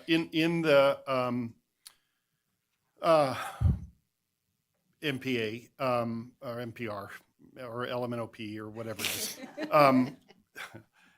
the density they were talking about in terms of the number of units was across the entirety of the project. I understand they're not limited to that.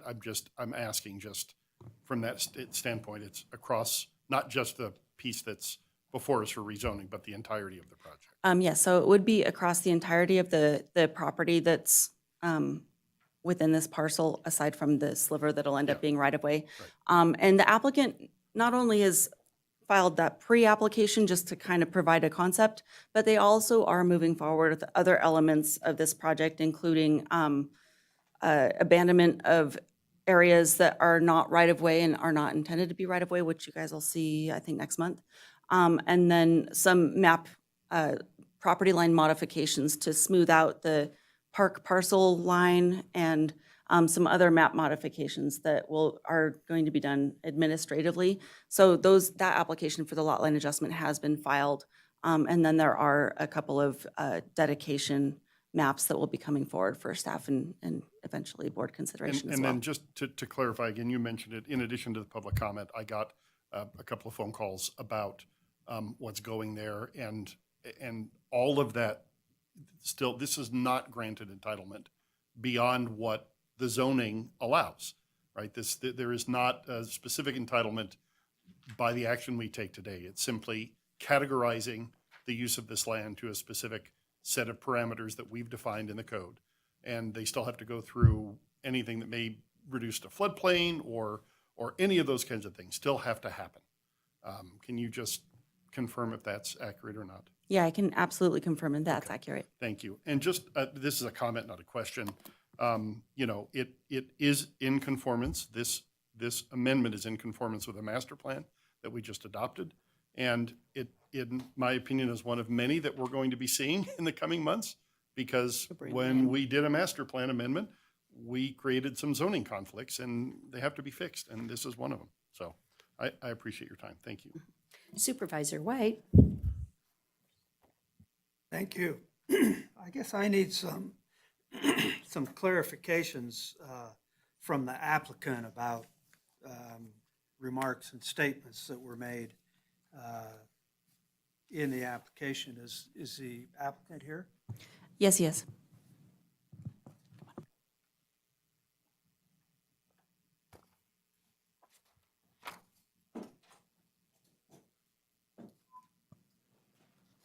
Good morning. For the record, my name is Ken Crater with Crater Consulting Group, and I'm representing the ownership group. Okay, thank you. So on page 189 of our packet, it states that there is a southbound left turn at Airport Road and Fifth Street that will need improvements. I have lived here my whole life, and I don't see a southbound turn at Airport Road and Fifth Street. Can you clarify that? Yes, that is based off a comprehensive traffic study that we did for the major project review for 384 units. And the traffic engineer basically saw that with this project and the anticipated 20-year growth in that area, that it will need basically what's called a high T intersection to avoid conflicts with the through movements when that left turn is made. And that was reviewed by staff. Staff approved that traffic report. And that'll be one of the requirements of this project as it moves forward to build that left turn lane. Well, my question actually is, if you are at Airport Road getting ready to turn onto Fifth Street, you turn either east or west. You don't turn south. That's my question. It says here a southbound left turn. It's talking about the direction that the airport. vehicle's heading before it makes the turn Right. eastbound or Okay. westbound. Right. Yes. All right. Language structure, Traffic Doesn't- engineers doesn't sometimes have indicate a that. little bit of different language structures. okay. On page 179, it says that the property is currently accessible from Lampa Lane.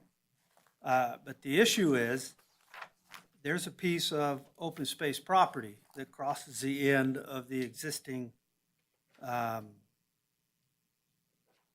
very south end of North Lampa Lane. So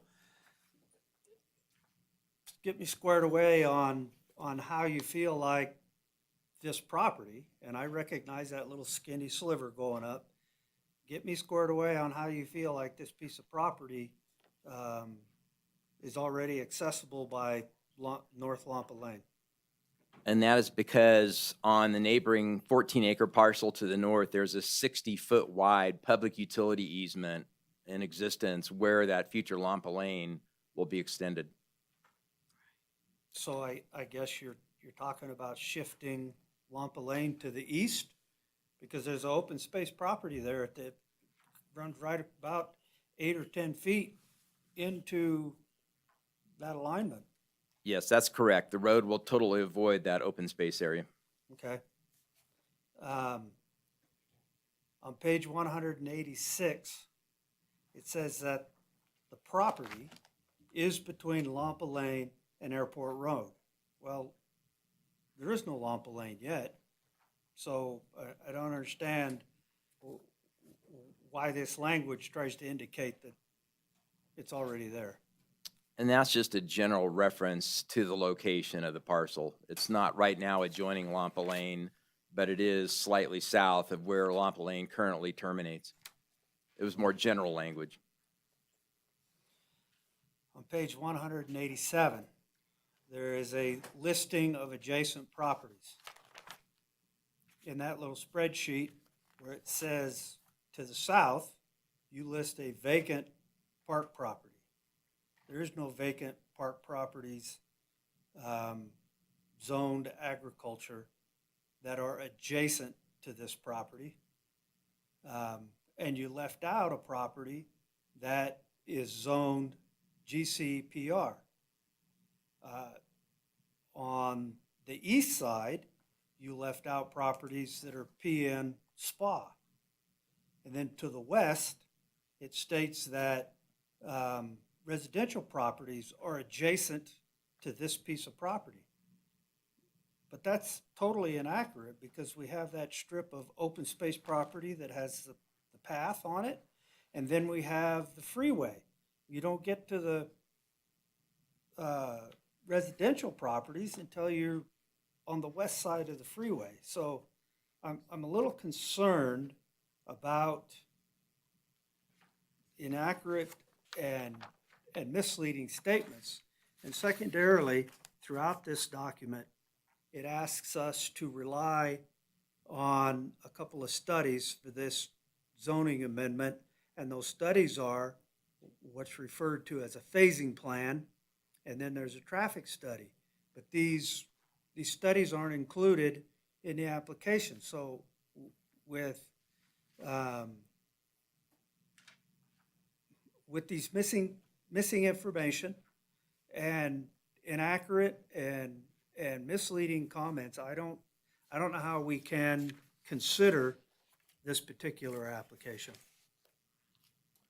And I don't have that exhibit in front of me, but I do want to speak to the park parcel. Within the Lompa Ranch North Specific Plan, there is a 3-acre park that is designated for a park. And in fact, it has to be completed to the city's satisfaction and offered for dedication to the city before the 250th certificate of occupancy of either this or the adjoining 14-acre parcel.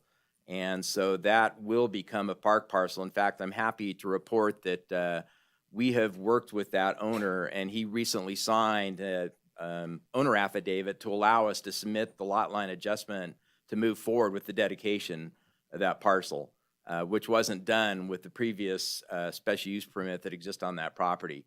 But again, in terms of locations, adjacency, for example, typically adjacency even includes residential property that's across an arterial street, for example. So those are general terms, but adjacent would include something that's across an arterial street. And if I may, on the statement of the agricultural zoning, that was actually a mapping error that was brought to our attention.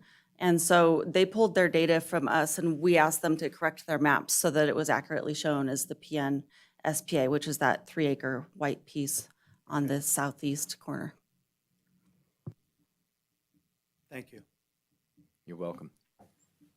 I don't see any other questions. So is there any public comment on this item? Nope. Okay. And I'll bring it back up here. But I do have just one question. Prior to the receipt of this, when we were doing all this, was there any existing entitlements that were done by, I think it's important to put that on the record, that there was already entitlements that we worked on, on years ago, right? That someone else has purchased this and they're just moving in a different direction and bringing it into compliance with our master plan. That's what I'm most interested in. The other component pieces of public comment or other issues will come with the actual application for the development of this property. So I'm just trying to separate their two different issues. One is a zoning issue, and this brings it into compliance with the master plan. And then traffic or other things that it sounds like they've already really gone down the road pretty far to kind of get their development stuff going. But I'm really looking that, one, the planning commission saw that this met the criteria for a zoning change and that staff concurred that. But can you also tell me from the old one, the old entitlement, how many units were going to be on that? Do you remember? Because I think this one overall is going to be less. Is that correct? That's really what I'm after. Okay. Heather Manzo, for the record again. So there were 2 previous entitlements. There was one back in like 17, 18, 19, somewhere around there. That one expired. It was for a single-family detached project that never moved forward. And then more recently, in the last 2 to 3 years, the previous owner requested a multifamily project here. and I believe it was 306, but I could be wrong on that number. So with that, there was some grading activity that took place out there, but they never pulled permits to actually construct the project. So we do have a new owner that owns the property and is trying to implement their vision for the land. And then in terms of previously adopted items, when we did the specific plan itself, that encompassed not only these properties on the east side of the highway, but also some others on the west side. And with that, there was a master phasing plan that was approved, and that included all of the, like a master traffic study and things of that nature. So we evaluated it as a whole back in 2017, 2016. And then with the specific plan, it requires every developer that comes in to propose development on these properties to re-up those studies so that we're looking at current situation rather than a 10-year-old plan.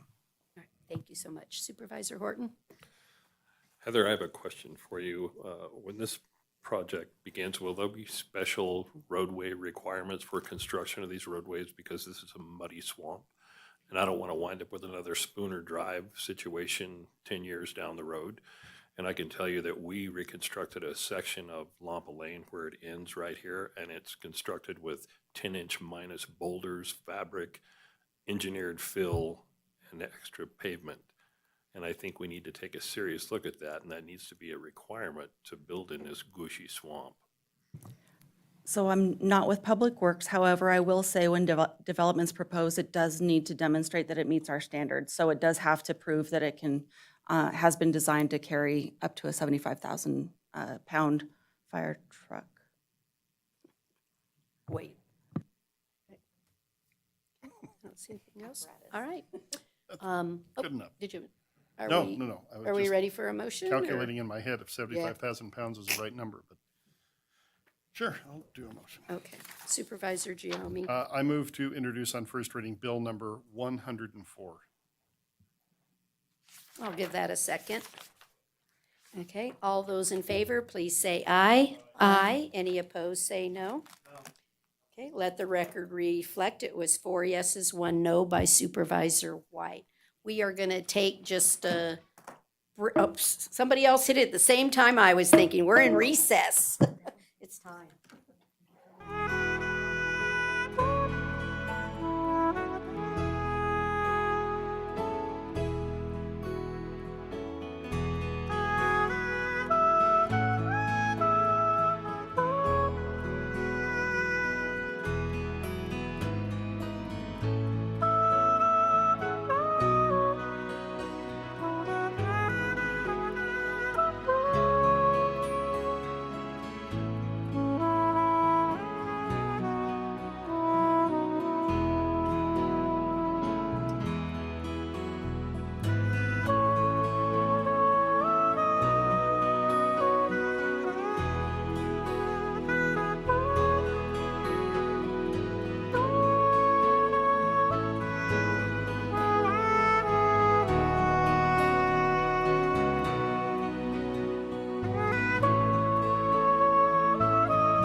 bring the Board of Supervisors back to order. We're on agenda item 14B.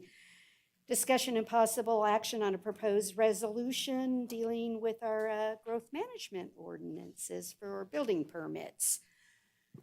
Hope, you can take us through this item, please. Yes, Mayor. First, I want to introduce Mackenzie Ray. You all have met her before. She's been with us now about 2 years, right from Chico State. We're teaching her to be a planner so she can run the place in a couple of years. And gave her a front row seat to planning today.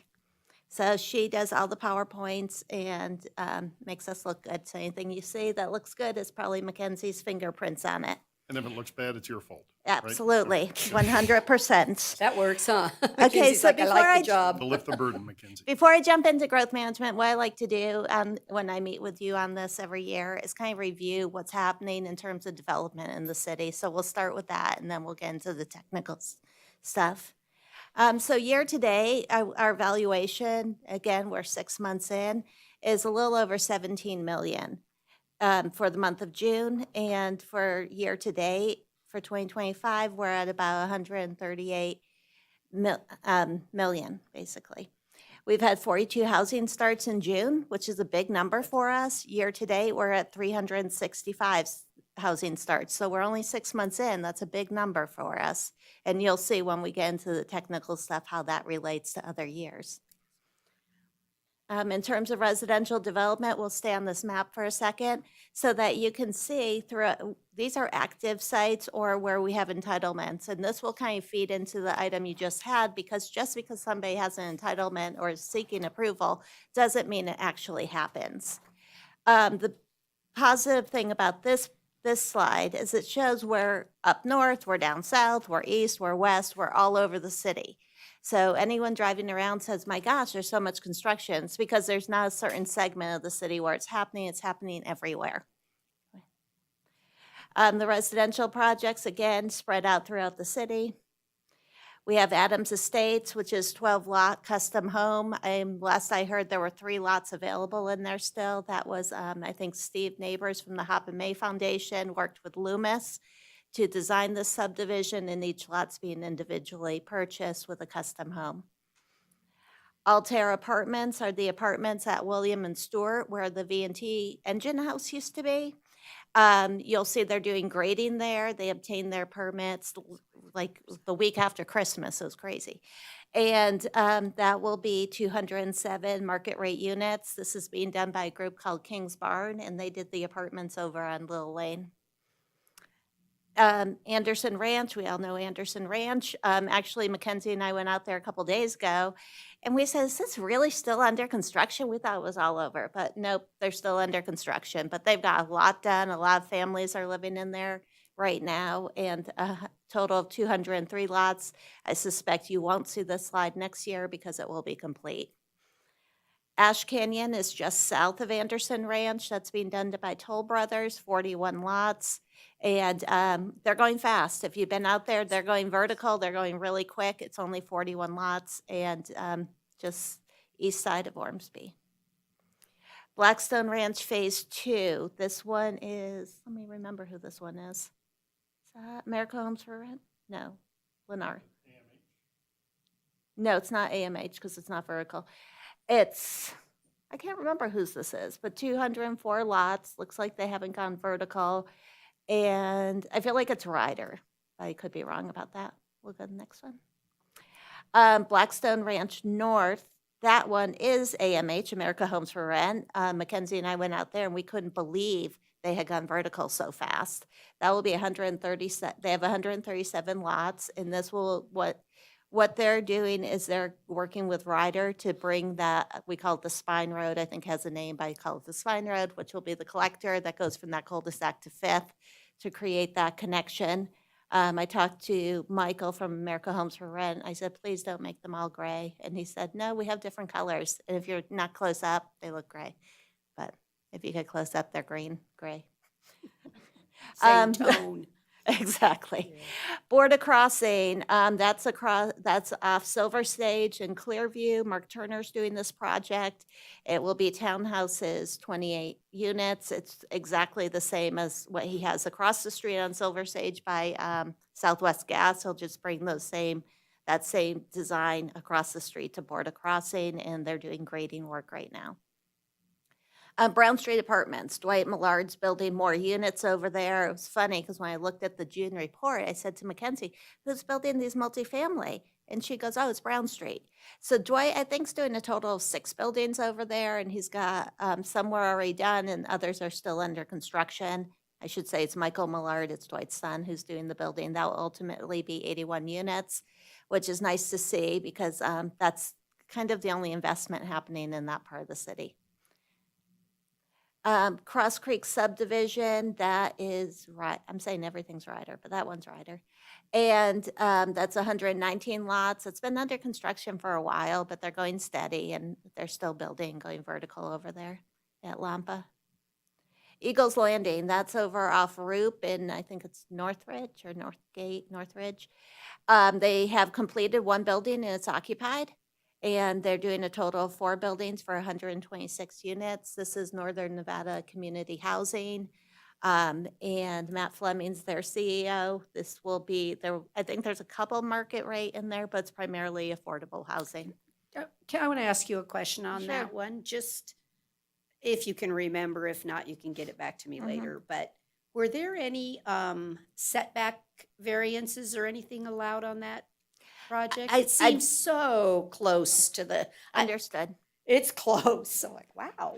No, you're exactly right. It is close. My recollection is it was a non-residential zoning district and there wasn't a setback requirement and they got a special use permit to do residential and non-residential zoning districts. That's why. All right, thank you. Go ahead. Little Layton Village, that's Bates Home out of Reno, 96 lots. They're going steady. And if you've been out there, they've created the connection to, I think it's called Parkland. So that's nice to see that connectivity. And I wasn't sure when I first met with Bates Homes that this would work with the 3-story, and it's going well. It's a very popular product, and they're selling, and they're continuing to build out. Plateau Development, way out east near the Lyon County line. This is KDH is doing the construction out there, moving very quickly, going vertical, and they'll have 270 lots. You recently looked at I think townhomes out here. Maybe it was Planning Commission, I can't remember. But this doesn't include the townhomes. This is the single-family detached. Silver Oak subdivision, been going on since 1998, I think. And he's down to his last 2 phases. So we might not be looking at Silver Oak next year because he's got 2 phases left and then they're done. Stafford Way Apartments, we've been looking at this for years, and they're finally grading. So I think it's going to happen. It will be 12 units over off Silver Sage. Residential projects, construction has not commenced. So these are where you have an entitlement, but nobody's done the work. And I think given the item you just had, it's important to talk about this because just because somebody gets to the entitlement doesn't mean they actually pursue it. Sometimes they market it. Sometimes they just can't get the funding. Different things happen, so it means they had permission, but they haven't done it yet. And right now, we only have 3 of those. Blackstone South, and you all know this one, and actually, I think the final map on this will be coming into your next meeting.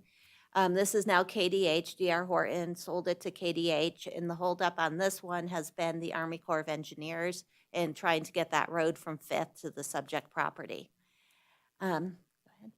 East Nye, that's the 16 acres across from the airport. You approved a tentative map there. That tentative map will expire in August 2025. I think it will expire. I don't think we're going to see activity on this before then. And Silver Oak Apartments, we look at the site, I feel like every couple of years we look at the site off GS Richards? Yeah. And behind Glen Eagles. And it's a real interesting site, a lot of interest in it for residential. We've had a variety of entitlements over the years, but no one's pursued construction. Okay, residential projects that were built, but they're inactive. Arbor Villas. Arbor Villas, Capstone was doing Arbor Villas. They stopped. I don't know why they stopped. There were still more lots available. So if you look at the map, it looks like it's built out, but it's actually their lots with nothing going vertical. D.R. Horton has picked this up. They're in for masters right now, and I think they'll build it out. But right now, there's no building permits in on this. So Hope, Yes. when we have a situation like that, and the contractor goes dormant, what's the procedure? What do we do to make sure they maintain their fugitive dust arrests? Okay, so if they disturb more than an acre, it's state enforcement for the fugitive dust.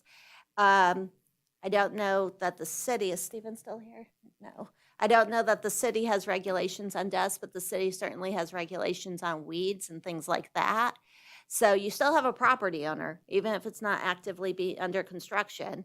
And we would subject it to the same standards that we subject every single property in the city to, and we would pursue code enforcement if we needed to. But when they come through and get their entitlements and their map approvals and stuff, there's always a condition that they will maintain dust control. Right, and their permit with the state is probably still in effect. It's NDEP issues it, and in this case, it would be disturbance of more than an acre. And so NDEP would be the enforcement agent, and we would try to coordinate with them. Okay. Our next dormant project, Clearview Ridge. That's over by Fandango off, I think it's called Cochise there. I think Curry turns into Cochise. This is kind of a weird one. I think it's still owned by somebody out of Southern California. They put in the infrastructure. You may remember Loomis here, and that was years ago. And the board said, we're not giving you another continuation. Go build it or it expires. So they went and built it, but they haven't gone vertical. Lampa Ranch North Apartments, those are those are ones you just talked about where they have the entitlement. The mayor asked about that. It's 306 units. And this entitlement, was it issued December 20th? Okay, we don't have an expiration on that. All right, that's okay. Okay, so they commenced construction. They started the grading on this, but then they stopped, probably sold, I can't say 100%, or got into conversations with people. But this one, the grading started, good. This would be a good example where who's policing it, right? And so we know that there's a different party interested in this property and in developing a somewhat different project. So we did permit this for grading, but it sort of stopped. Lampa Ranch West Apartments. Mackenzie and I drove through there. It's so frustrating. The pavement's there, the parking's there, the roadways are there, but nothing's going vertical. It's just sitting, that's near the corner of 5th and Solomon. We don't know.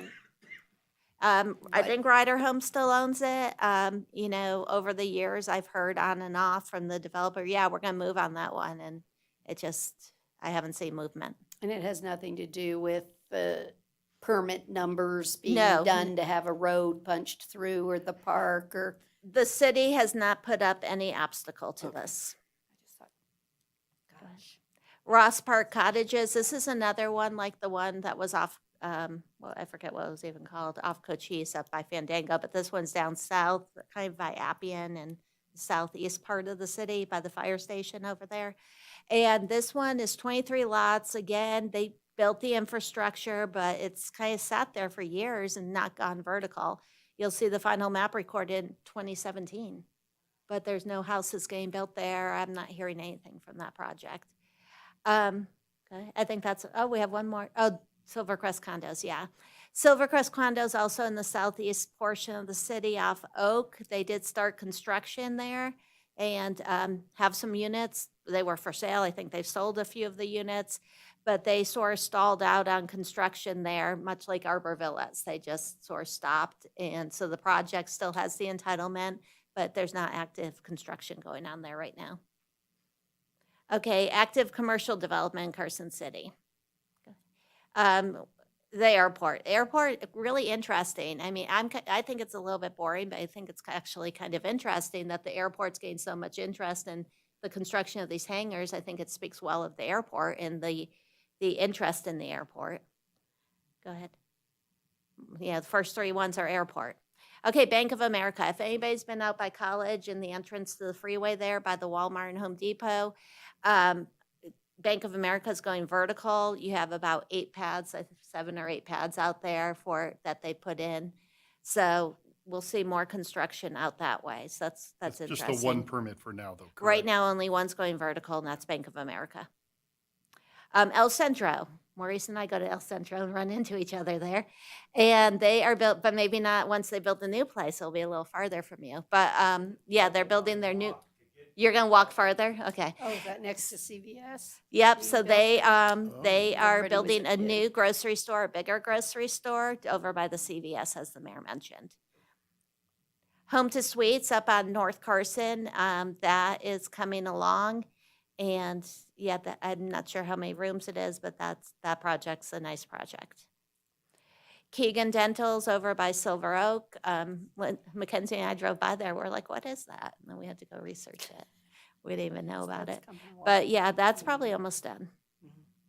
There's gonna be a motorcycle storage facility over on Boeing Way, which would be north of the airport. Panda Express was going pretty quickly up on North Carson. You all heard about that before it got very far along. And they got the wall built, so the wall is. But the wall is only 7 feet, it's not 8 feet, and it's not required to be 8 feet, so I'll just put that out there. It wasn't required at all, so. Yes, That's a that's the correct statement. Sierra Tahoe RV boat and self-storage is going in over by Lampa off Airport Road. It's the commercial part of East Lampa. Sprouts, Mackenzie had to change this slide because Planet Fitness has opened. So it's no longer under construction, and Sprouts is still under construction. So it's nice to see the new construction there where Home Depot and Walmart were, and the interest in that area. There's a warehouse going in on Mallory, which is near the Lowe's. Mallory is parallel to Fairview. And I think that's our last slide. So now we'll go into our technical stuff. So that was just a snapshot of what's under construction. So now we're going to talk about growth management. And one of you asked, and it came to me through the manager's office, why are we talking about growth management in July? It's because the code tells me I have to. The code says the Growth Management Commission must provide a report at least with its recommendations 2 weeks prior to the last board meeting in July. So this is why you see this in July. The Growth Management Commission met on May 28th, 2025, and their proposal, I'll start at the beginning, is to stay at 3% growth, which would mean you would allow 774 housing starts in 2026. Stay at the 43%, 57% proportionality for the general and developer category, and we'll talk about that in a little bit. And stay at 10,000 gallons per day average for a threshold for the commercial and industrial projects. And that was created, and I think it was in 2023, because Public Works looked at water demand by non-residential users. In the top 10%, that was kind of the cutoff. So 90% under 10,000 gallons per day, 10% was over, and they thought that was the right number to use. So we're staying at that number. You can see based on the samples we showed you, we don't have a lot in the queue for big water users, so that number hasn't really changed. The Growth Management Commission did have input from the fire department, Public Works, Parks and Recreation, the sheriff, and the school district, consistent with Municipal Code 1812, which says that they need to consider the essential resources of the city and the impact of growth on those resources. Every single agency acknowledged that growth does impact their service delivery, but none of those agencies suggested limiting development. The Growth Management Commission also suggested retaining the criteria that we created in 2021, which talked about water conservation measures and techniques as being required when you get growth management approval, and that the use has to either promote health, welfare, safety, and quality of life, or promote recreation and tourism. So you may remember that in 2023 was additional criteria to consider for non-residential large water users. And again, Growth Management Commission suggests continuing to use that criteria, which is not codified. The Growth Management Commission also wants to study the growth formulas. For, I think since 2016, I might be wrong about that, maybe before then, we've been using this 3% in this formula where you look at, what does the census say is our household size, how many housing starts have we had, and what does the state demographer say is our population, and based on that, we figure out what 3% population growth looks like. The commission kind of challenged that formula. They weren't ready to put forward a different formula, but they did request that we get something agendized for them to rethink that formula. Something they were thinking about was looking at total build out, target how long we want to take till we get to total build out, and then doing the math to figure out how many units per year. Right now, the city is master planning for water and sewer utilities to serve a population of 80,000. Based on the assessor's information, we're at about 61,000. So using that example, we would say 19,000 people as our additional population, and then do the math to figure out how long till you get to that, till you have those 19,000 people.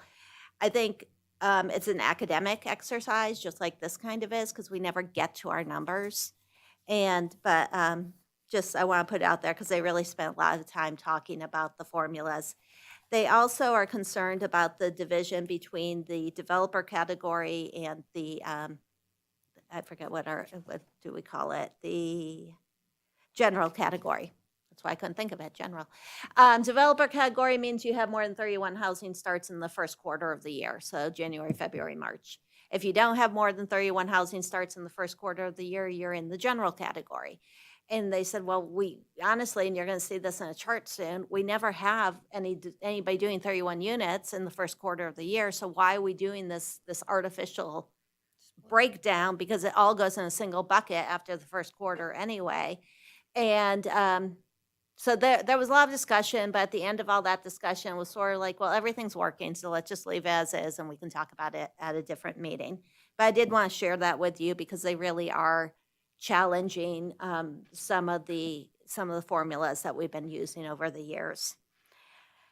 They also, lastly, and we're going to get to a slide where I show you the growth management approvals over the years, and they want to look at rescinding old approvals that were never constructed, so they're not on the books anymore, which is an interesting idea that I think probably has value.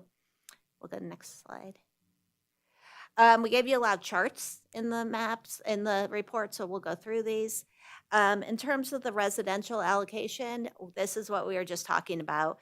We have our formula, and the white bar shows you how many units we could be issuing, or housing starts we could be having. The red shows how many we're realizing. So you can see we really are not, it's not a hurdle or a barrier to growth. We have plenty of housing starts, and we're not hitting it. You can go to the next one. This is what we were just talking about, the general category versus developer category. To be a developer, you have 31 housing starts in the first quarter of the year. If you look at the information since 2018, we've had nobody has been in the developer category, although in 2025, we will have somebody in the developer category because of the apartments at William and Stewart. Go ahead. This is showing the allocation, the growth for the last 20 years by type. So the yellow is single-family detached, the purple is single-family attached, the orange is multifamily. So you can see, unless we get a big multifamily project in, we're pretty much dominated by single-family detached. Go ahead. This is an interesting table. During the master plan, we heard a lot about the city's focus on multifamily and high density.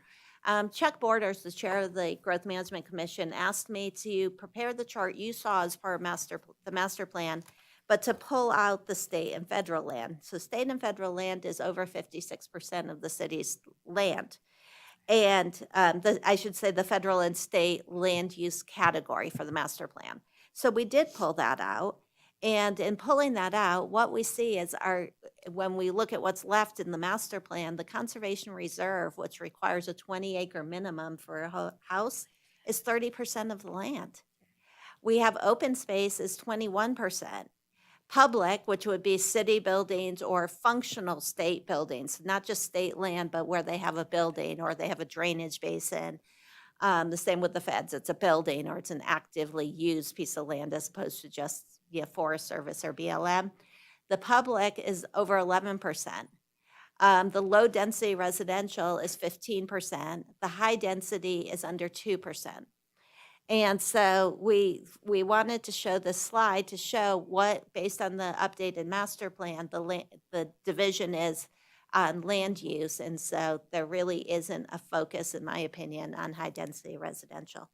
It's just because we've had so much in the last few years that it's evident to people. But like, this is a great slide to show the public. It's just not true Well, overall. I think the Right. other piece of that, I agree with you, is that high density ends up being on collectors. So it's very visible. Right. Whereas if you want to see all the single family, you have to pull in and go on some new roads and some local roads that probably aren't on your everyday route to work or the grocery store.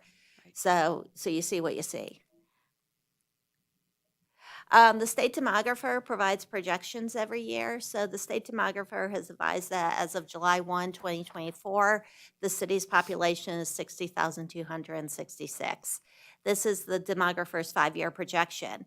What you'll see in the demographer's 5-year projection is he's anticipating our growth will be less than 1% per year, and it will be going down. In fact, when you get to a 20, he projects Carson City will add 1 person.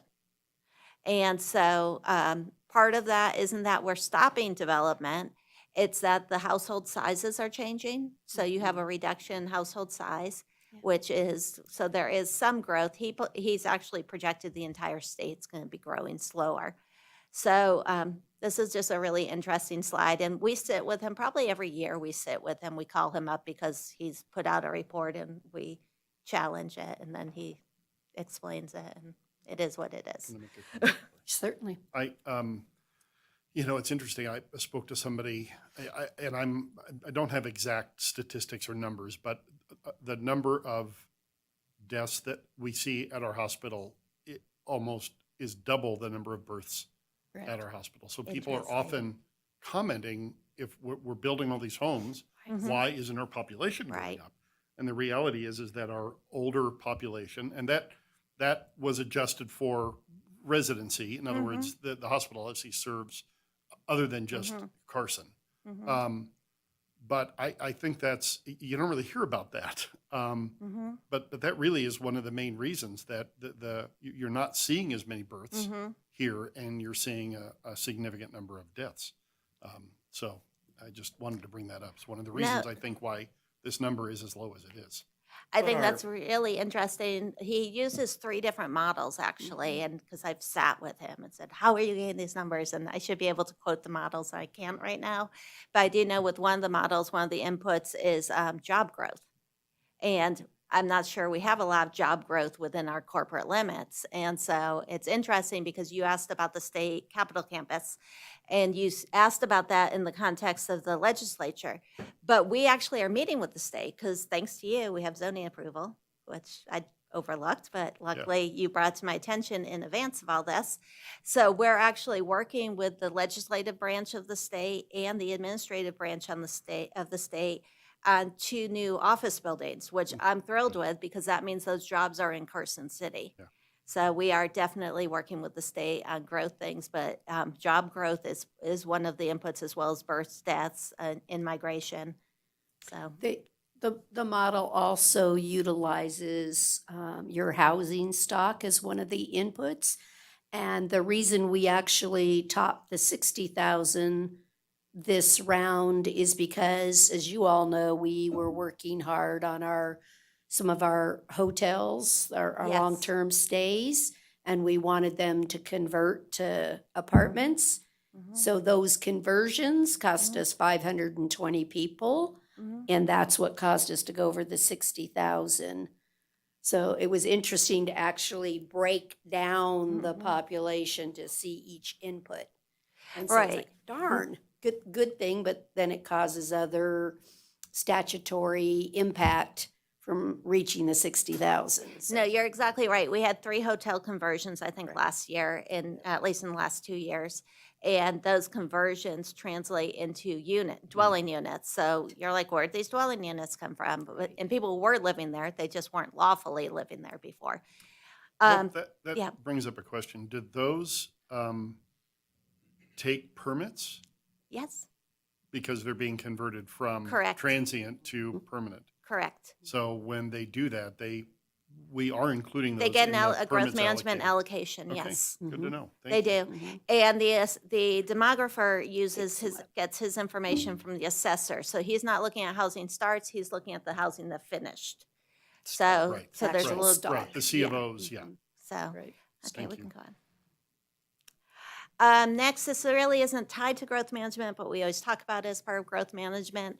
What you'll see is the cost of housing between 23 and 24 actually, for single-family detached, which is the yellow, actually was reduced. And in our next slide, which we're not going to yet, you'll see that our housing stock increased. So I think between interest rates going up and our housing stock, the number of housing sales increased. So I think having more inventory created an opportunity for the cost of housing to go down.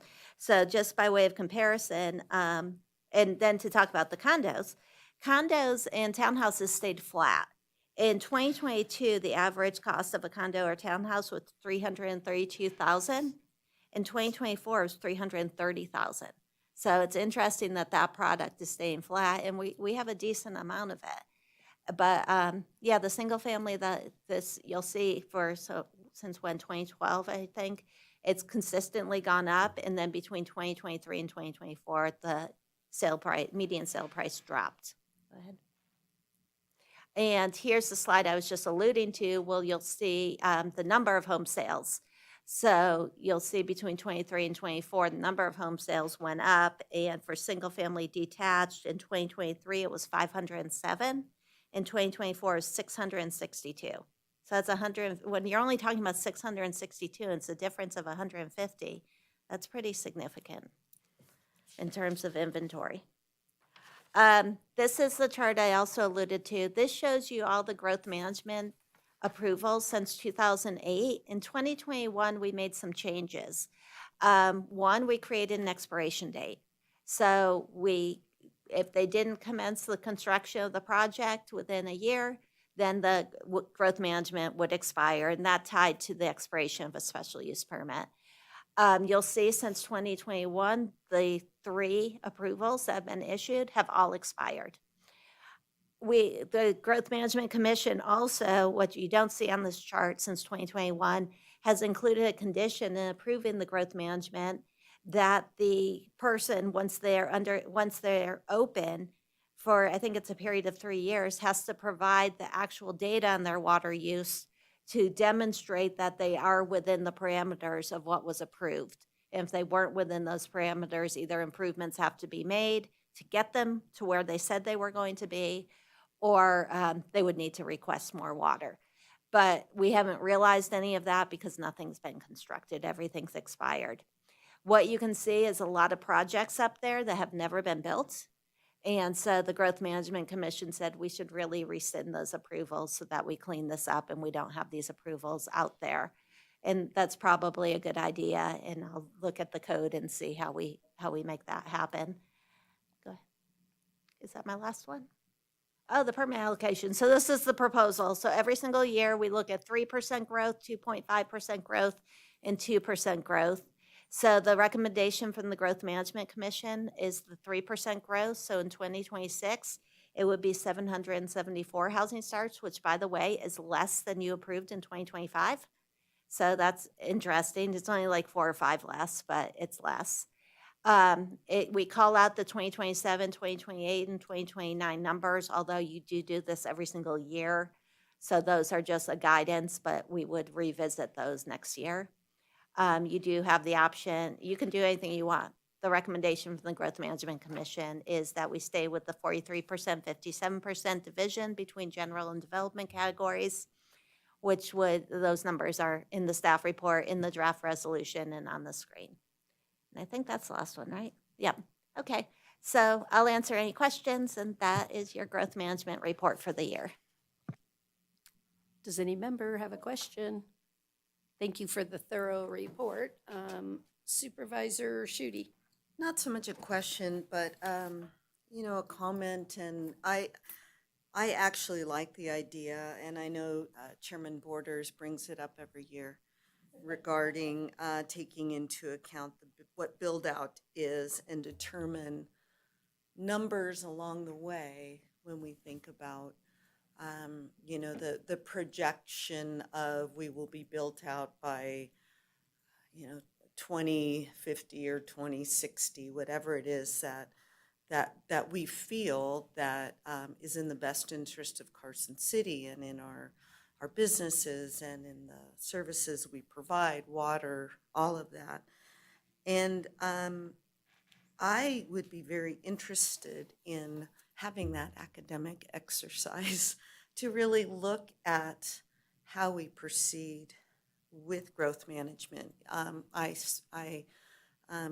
You know, I so appreciate the reports from the different departments that come forward and talking about that they can provide services. And, you know, we hear a lot about additional population brings more crime and how Sheriff Furlong spoke to that. And actually, our numbers are less in terms of a crime than is what is anticipated. And talking about the impact on roads, and yet it's not the driving per se that causes the roads to degrade, it's time. But I also think that there's an opportunity here to address some of the concerns that people have in a more formulaic, is that the correct term? In a way that there's actually a formula. So I like the idea. I also, in terms of this conversation, would like to suggest that in future reports that go before the Planning Commission, that the assessor's office have an opportunity to share, you know, that they do the assessments and all of this new development, just to, so that we know that we're staying on top of all the new growth. I would like to suggest that be a part of the conversation in future years. So those are just my thoughts. If I would love to have 2.5%, I say that every year. I also understand that we don't reach our 3% limit, and so what is the point? And I'm mindful of that, but I just want to be super mindful of our growth. I think that, well, 3% and keeping it at 3% is fine, but those numbers keep going higher. And so, or potentially, although this year, no. Yeah, we went down. So then, or maybe we could 3% at the 2025 number and kind of keep it at that, but that's not a huge issue. So thanks. You know, we could, just talking out loud or thinking out loud, there isn't any reason instead of a percentage that, I'm going to go with the Planning Commission's recommendation, but as a thought process, I look at this and say maybe for 27, 28, 29, since we've never reached, maybe even just freezing the 774. And then you watch it for a few years and then make a decision if the number of permits start bumping up against where you're going, you know, so that at least if we're freezing the permit numbers, all the departments and everybody will know where they're aiming for when they're doing their reports and doing their planning and submitting their CIPs and all of that kind of stuff. So there are just many methodologies we could utilize to say how many permits, and really the only reason you're even discussing the number of permits is for that very rationale, is you're trying to have everything match. You don't want so many permits issued that we can't do will serve letters, right? That's the issue. You go, great, we issued permits to somebody to build something and then we can't put any water to it, or we can't, there's no electricity, whatever. And I do So- understand that for Right. developers, you know, they want to be able to get the loans and they want to have Right. something to. They need entitlements. Absolutely. So I appreciate that. And we do want to be open for business, but we also, I don't think that we automatically need to go higher and higher and higher each year, because that creates other difficulties. Can you go back to the slide that showed the white versus how many were actually issued?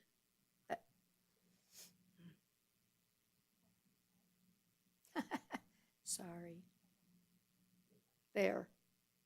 So, so you look at how much gap, and that really can be a discussion point for the future. Like I said, I'm going to go ahead and just go with what planning recommended, because just to make a wholesale change today without doing that doesn't make sense to me. But I think that you can look at that horizon in that, and maybe next year say, no, we're just going to keep it at the 774 or whatever, because we're still having a 50% gap or a 40% gap, or anyway, I just think that's an additional element that should be used when they're doing it. So it doesn't have to be a 2% or a 2.5 or a 3. Maybe it's just the number. So just a thought. I don't see anybody else with their hand up. Is there any public comment on this item? No? Okay. I'll bring it back up here then if somebody would like to make a motion. Supervisor Horton. I move to adopt the resolution 2025-R-18. Have a motion and a second for approval. All those in favor, please say aye. Aye. Aye. Any opposed, say no. Let the record reflect it was unanimous. Okay, we'll move on to agenda item 14C. This is discussion and possible action on a first reading for an ordinance removing the jurisdiction of the Redevelopment Advisory Citizens Committee for approval of street vending. Mr. Hohen, may I have the title, please? An ordinance relating to street vending, removing from the jurisdiction of the Redevelopment Agency Citizens Committee the approval of street vending and street vendor carts, authorizing the Director of Community Development to approve street vending and street vendor carts, and providing other matters properly relating thereto. Q. You're going to take us through this one, Hope? We've already talked about it before, but give us the highlights. Okay, highlights. The city has 2 redevelopment areas. Redevelopment Area 1 is generally the downtown area and was created January 1986 and is scheduled to expire in January 2031. Redevelopment Area 2 is generally South Carson Street area and was created in September 2004 and scheduled to expire in April 2034. In 1993, the RDA and the board created the Citizens Committee to review developer requests for incentives and to recommend incentive packages to the Redevelopment Authority. For the last 5 years, the Redevelopment Authority and the board have prioritized spending on infrastructure and not providing incentives to individual businesses. You'll recall in the last 6 months, I think I sat with every single one of you individually, and not a single one of you signed up for incentives. I think it's okay if I say that public, since you're all together. Okay, so consequently, since we're not doing incentives, there's really no business before the Citizens Committee.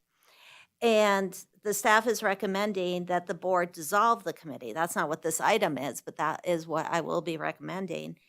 But we can't dissolve it as long as the development standards say that this committee is in charge of a vendor cart. So at their meeting of May 28, 2025, the Planning Commission considered this amendment, which the amendment would just simply assign the approval of a vendor cart in the downtown to the Community Development Director instead of to the Redevelopment Authority Citizens Committee. Nothing else would change. Per CCMC 1802-0451, the board has the authority to amend Title 18. The Planning Commission conducts a public hearing and makes a recommendation.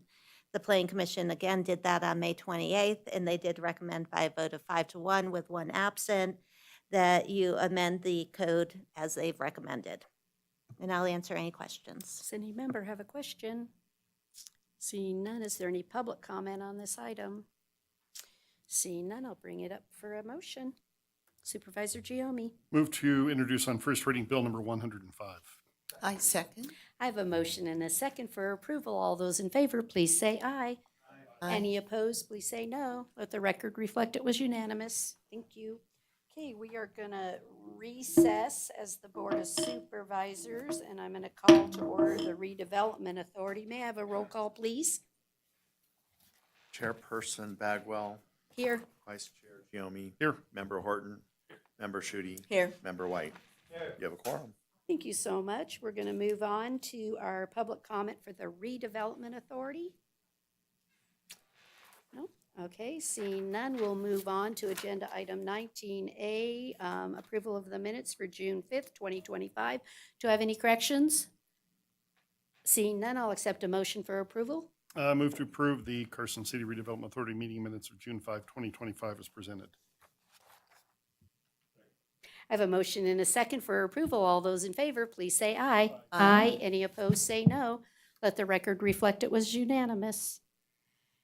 Okay, we're now on to agenda item number 20, discussion and possible action regarding a recommendation to the Board of Supervisors for an expenditure of $25,000 from the Redevelopment Revolving Fund to support various arts and culture events and projects.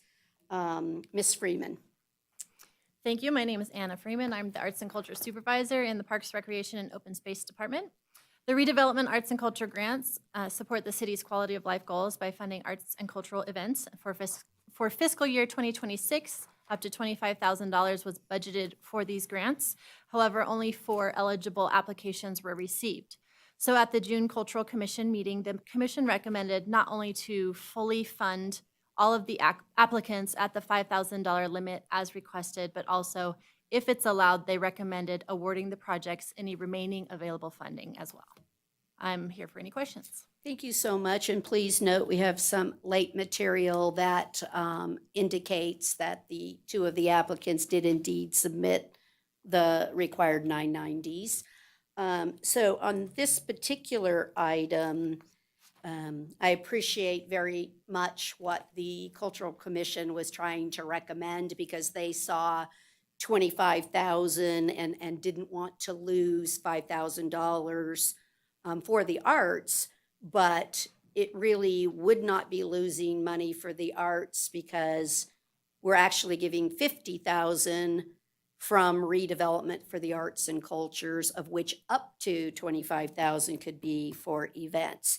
So we, at a previous meeting at our Fuji Park retreat, it indicated we were going to keep it the same as last year, which had the $5,000 maximums for returning or recurring events. And we did indeed advertise it as a maximum of $5,000.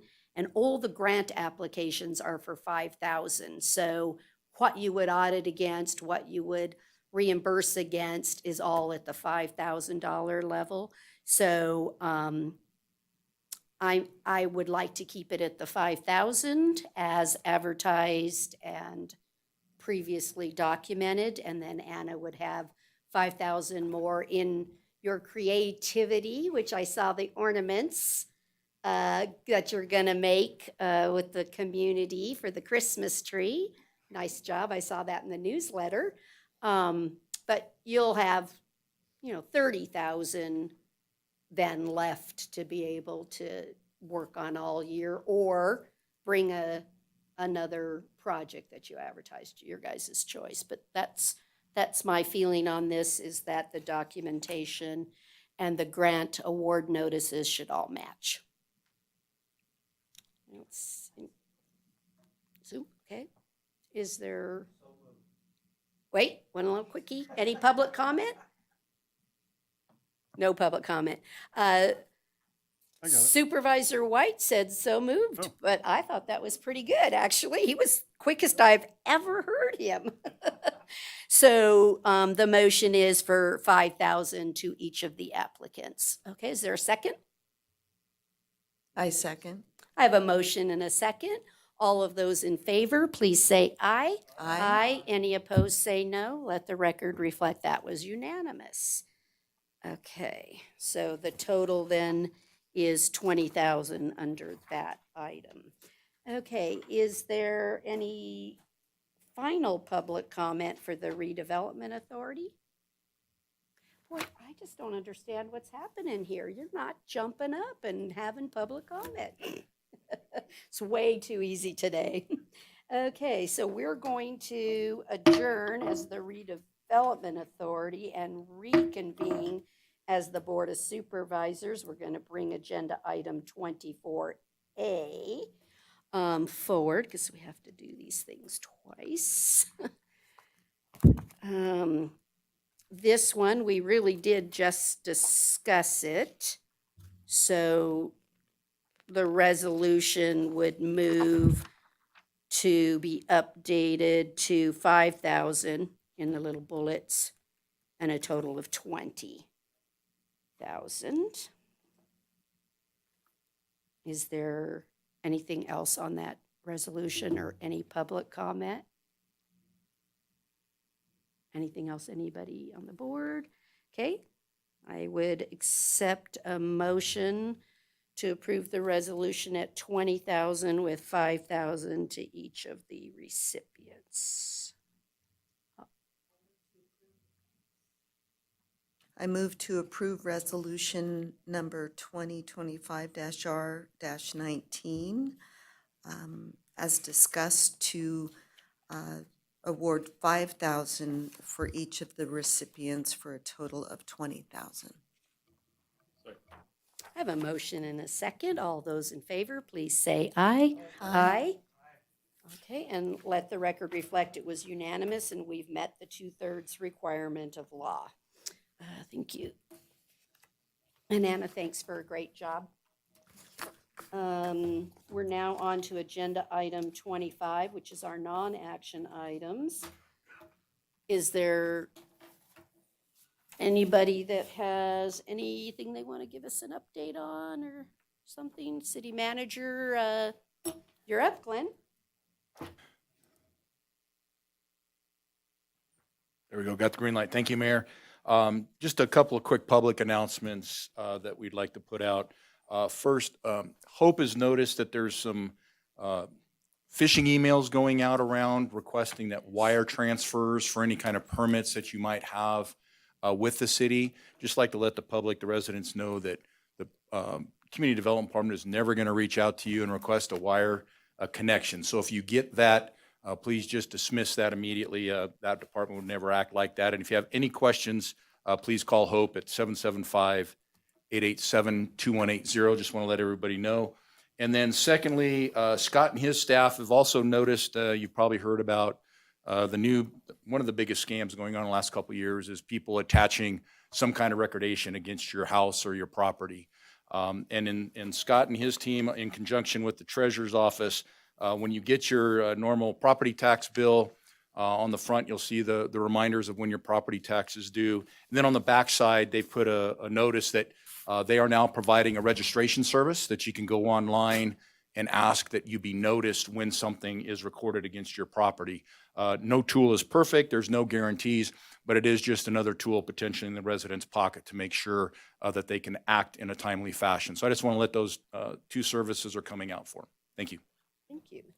Supervisor Giomi. I just want to comment that I went by the sheriff's office motorcycle event on Saturday, and it's just so impressive. I've ridden a motorcycle a little bit in my day, but I could not have done what those guys do.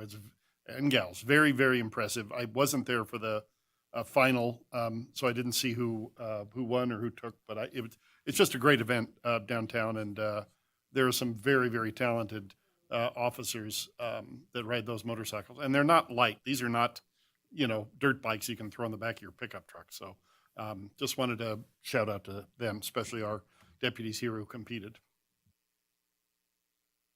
Lisa and I made it. It was fun. And I have to say on that, Mike Cullen, who is now the sheriff in Story County, he was the announcer, and he is a really good announcer. He was doing a great job. He was doing a great job. So yeah, it was a fun event. Did anyone else have anything to share? I don't see anything. Okay, then we'll move on to my final public comment. How did we end up with none, right? Gosh. Okay, with that, if there's no objections, we are adjourned, and thanks for a great meeting. And welcome.